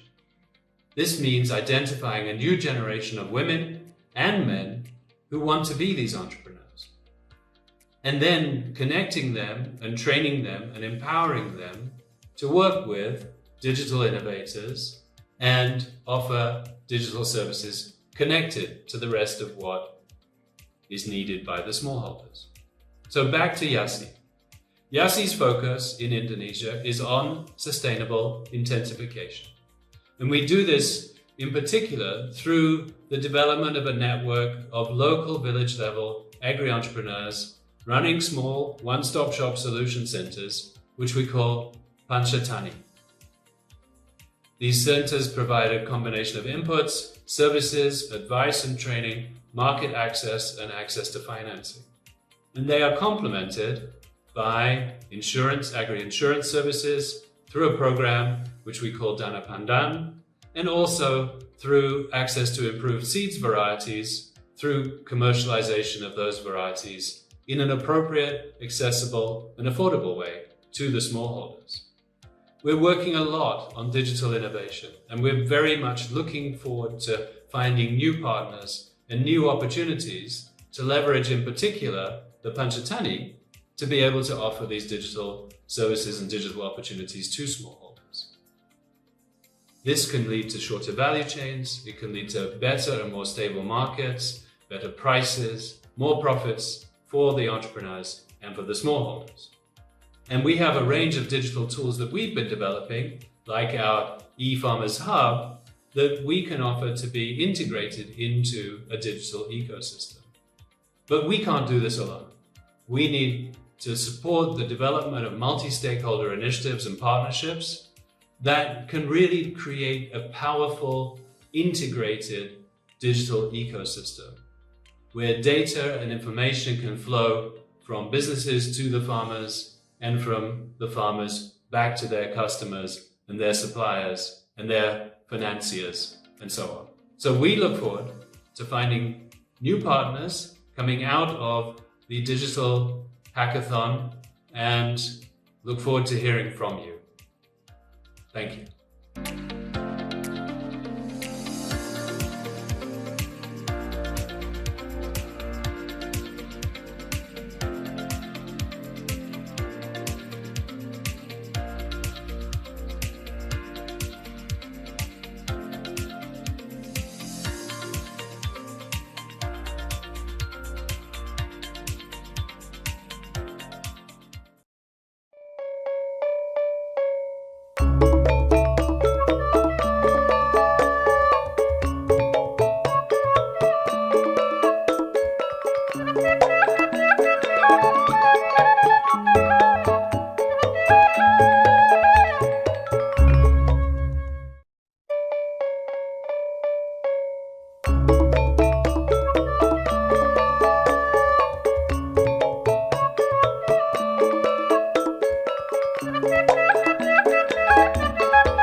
Hello, my name is Owen Barder. I'm the Chief Executive of Precision Development, an organisation co-founded by my co-presenter, Michael Kramer.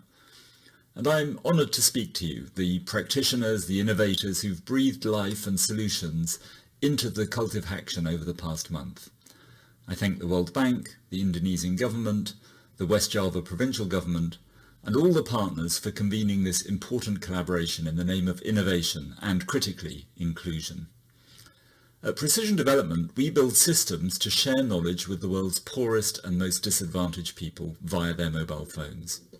We use the tools and technology of Silicon Valley and complement them with research and lessons learned from development economics and behavioral economics to build services that empower people to change their own lives. We do this at scale and we do it cost effectively. At the end of the second quarter of this year, Precision Development was servicing over 5.3 million users at an average cost of roughly 50 US cents per user. Our success is built on the collaborative practices of people like you. Our work relies on a fantastic team of technologists, product developers, subject matter experts, and development practitioners who research, experiment, iterate, and innovate digital solutions to information poverty. Our work is scaled and advanced in collaboration with partners representative of a variety of sectors, governments, multilateral organizations, private and non-for-profit organizations, with global to hyper-local spheres of interest. Precision Development operates platforms in South Asia, East and West Africa, and South America. An overwhelming majority of our 5.3 million users are smallholder farmers, and a vast majority of the farmers we serve are extremely poor. The information we send to farmers generally takes the form of digital agricultural advice, so that farmers are well positioned to adopt optimal, resource-efficient and productive practices. Our services also transmit information about environmental stewardship, nutrition, market prices, input availability, and put farmers in touch with agro-dealers, crop insurance providers, and other services of use to the farmer.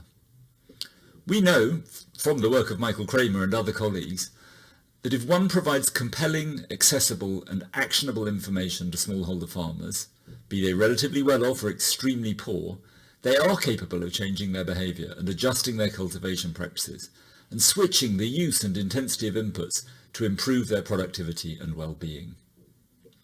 In 2021, we deployed a service to over 100,000 farmers in Nigeria, including smallholders working land in remote and conflict-affected areas.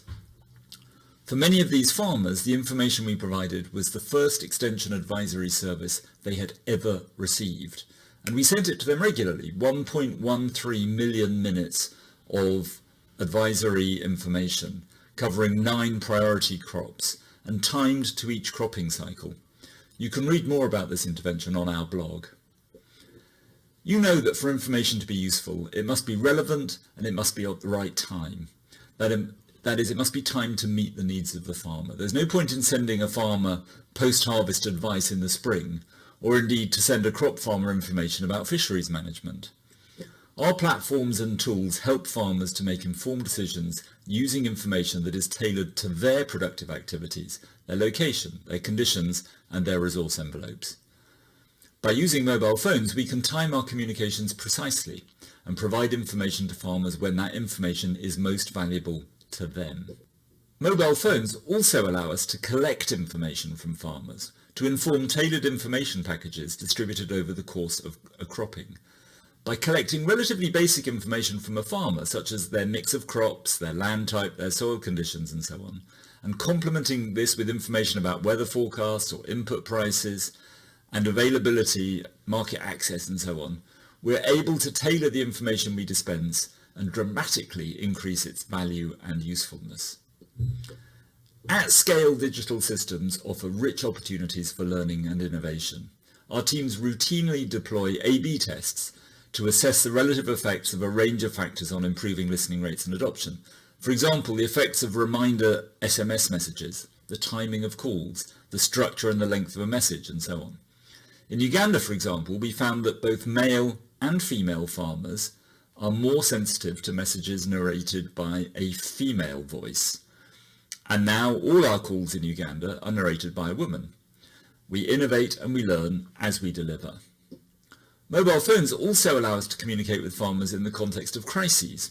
Real-time information can be valuable in the context of a catastrophic weather event or pest infestation, and can help farmers take decisive actions to stem or prevent losses. We're working cost-effectively to integrate information from remote sensing data and high-resolution weather forecasting to inform smallholder farmers so that they can make better decisions.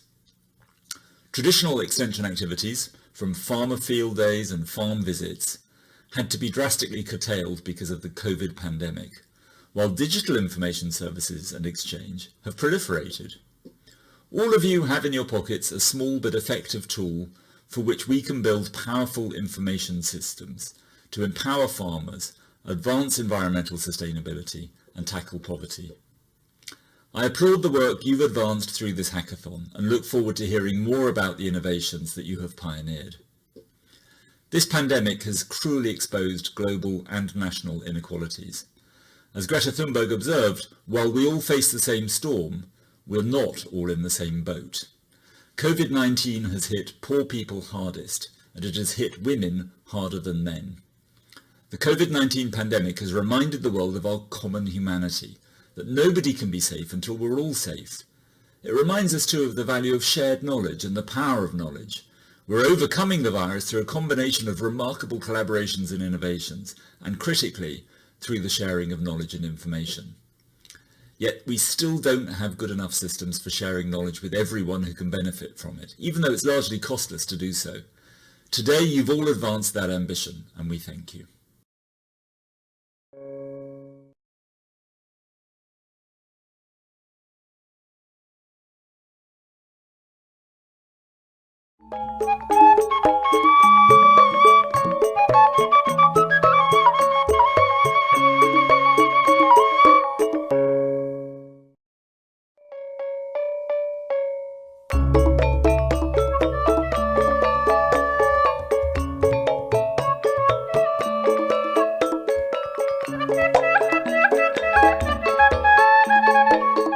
Hello everyone. Thank you so much for allowing me to have an opportunity to share with you my perspective at your data hackathon. So let me talk a little bit and introduce Inari Agriculture. So Inari is a seed design company. So what we do is we create the seeds, this little unsung hero, to have an impact as nature positive outcome so we can have a better food system. So how do we do that with these nature positive seeds? So we create the seeds by using the two technology platforms, and we call it, in a simple term, software and hardware. What we mean by software, some people call it machine learning, some people call it AI, but we call it predictive design. And the reason why we call it predictive design, because with these little seeds for the food system, you would argue that it's an unsung hero because it's at the beginning of the food chain. No matter what we do, it starts with the seeds. But it's just so small there. I'll give you an example of this little corn seed. Even though in general, people will look at it and say that it looks simple, but when you go inside and really look into it, the complexity of the genome is very high. In fact, it's sometimes even more complex than getting into understanding the human genome. So that's the predictive design that we would really like to understand. What are the genes inside these little seeds and how does it link with its phenotype? So that's the first part of the technology that we use. The hardware, what we do at Inari is multiplex gene editing. So the software would say that rather than just only knowing this county, that if we have to create the map, we know how to get there, but it's going down to the level of the street, the combination of the street in the southwest of this town combined with northeast, then it will create certain phenotype, for example, the water reduction. And that multiplex gene editing or the hardware is the tools that allow us to essentially express the natural genes into the phenotypes that the software tell us. So that's how we create the nature positive seeds. When we talk about this nature positive, what do we mean by that? What we mean is when you have this combination of the differentiated tools of the software and the hardware, it's an obligation to create the product that is good for the food system. And when we talked about it, when we define the food system, we talk about it as three things. One is we want to create the crops that has good productivity so we can feed the world and we can use less land. But it's not only about the yield, the productivity, it's also about how do we save the environment?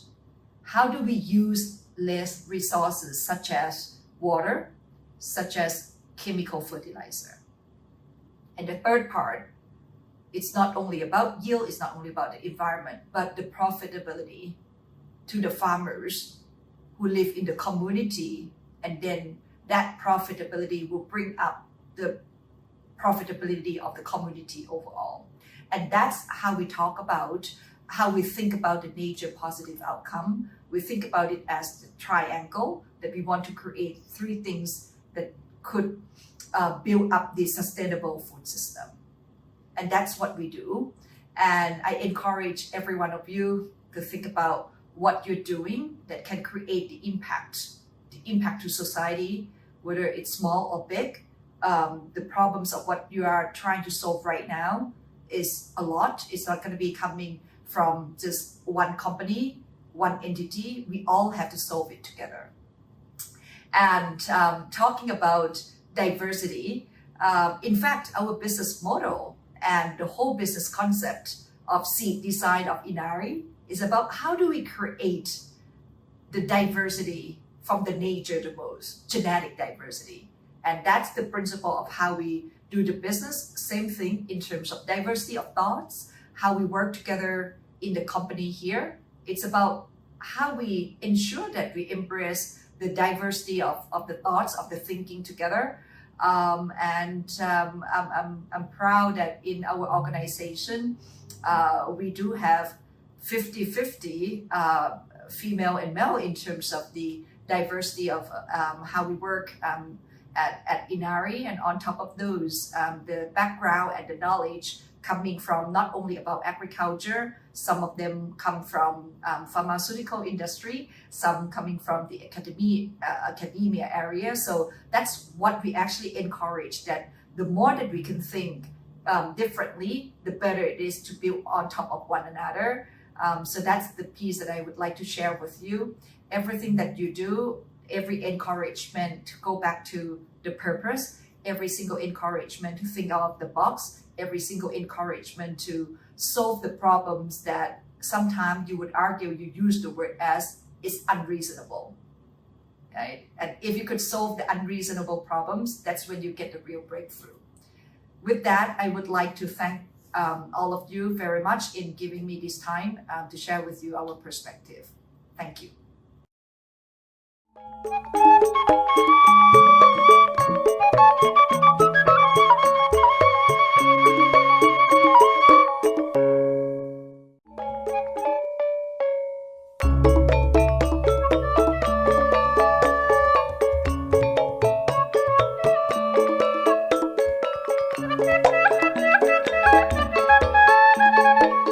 Hi there, my name is Simona. I'm founder and CEO of Plantix. Thanks for inviting me. It's great to have the possibility to present our work at the Cultivhacktion. Plantix is an ecosystem for small-scale farmers and agriculture retailers. So our vision is to digitize agriculture and make farming economically and environmentally more sustainable. I mean, 30% of the worldwide harvest is lost due to plant diseases and pests every year. Farmers rely on their harvest, they put a lot of money and time growing their crops. If a disease or pest strikes the field, it's an emergency. You want to treat your crop as fast as possible to reduce the damage. But identifying plant diseases is hard, particularly if you work with new crop varieties or due to changing patterns through climate change. Together with my husband, who is the CTO of Plantix, I studied geography and soil science. I did my PhD in Brazil, where I worked with a lot of farmers, huge soybean farmers and small farmers from the Amazon. We realized no matter what size the farm is, every farmer was scared about plant diseases. But often enough, it was really hard for the farmers to identify the disease and find out the right treatment. So Rob was working with machine learning at this time, which he used to analyze laboratory data of our soil samples. We thought, wait, if an algorithm can learn to identify patterns of laboratory data, why can't we train these algorithms to learn patterns of plant diseases or pests and become a digital plant expert? And how cool would it be if a farmer just needs to snap an image with his smartphone of the ill plant and we can directly tell what's the disease and how to treat it. With this idea, we founded Plantix in 2015. We started to train our models and build a smartphone app for farmers. In the beginning, we trained on 15 diseases and we're happy about every single download. Today, Plantix is the worldwide leading and biggest app for farmers with more than 15 million downloads, and our image recognition became world leading. Big corporates from industries are using it. Today, we train on more than 60 different crops and 400 different patterns of pests and diseases. With every image we get from a farmer, we can make our algorithms even better. At the moment, most of our users are coming from India, but we get pictures from all over the world. Indonesia is picking up at the moment, or since the moment we translated into Bahasa Indonesia. More than 30,000 farmers already downloaded Plantix and have sent us over 100,000 images over the last few months. When we look at the company history of Plantix, we used the first years to only concentrate on building a product that brings value to the farmer, which is quite a challenge since most farmers are using smartphones for the first time. But our health check, so the image recognition, is a perfect tool to build trust. Farmers are in this emergency when a disease or pest hits their fields. Plantix is next to them in this very moment and can offer a solution within seconds. So in the next step, we understood that the need for support does not stop with only the identification of the disease, but also need the right product in the end to take action. We started to connect retailers into our ecosystem. We don't want to deliver products to the farmer, we do not want to do last mile, but rather make the retailer our partner on the ground. By building this ecosystem, we build up two main assets. So in general, digital access to the farmer and the retailer. And with this, we collect a huge amount of data.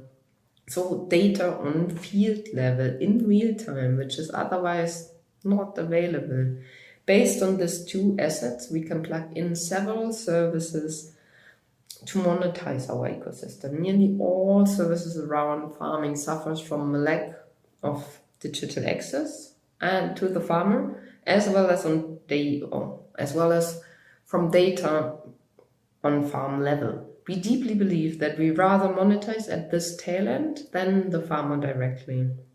But Plantix is not the only good example of all the great tech startups out there. So I'm really excited about the hackathon you started, only with fresh ideas, creativity, and the courage to disrupt some ancient traditions or processes within agriculture. We will be able to have an impact and make farming more sustainable. So thanks, and I wish you a lot of success and fun during the hackathon. Bye-bye.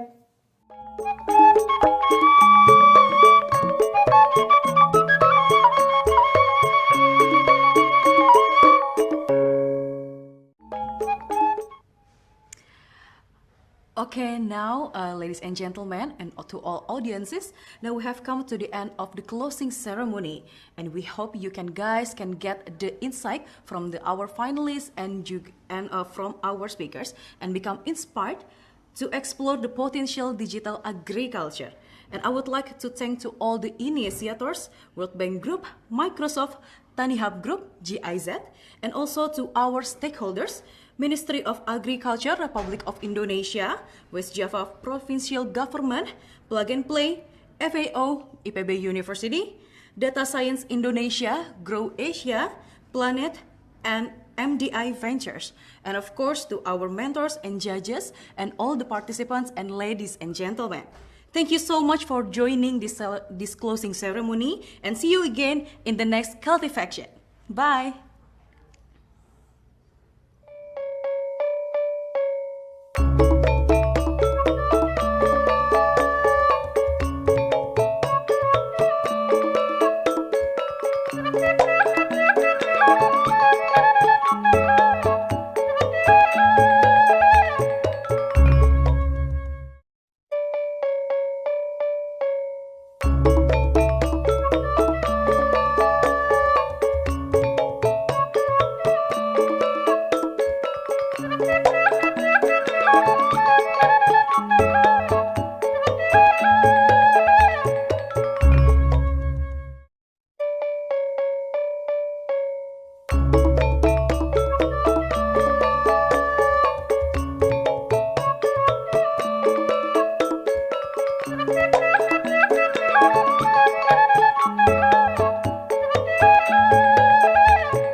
Thank you.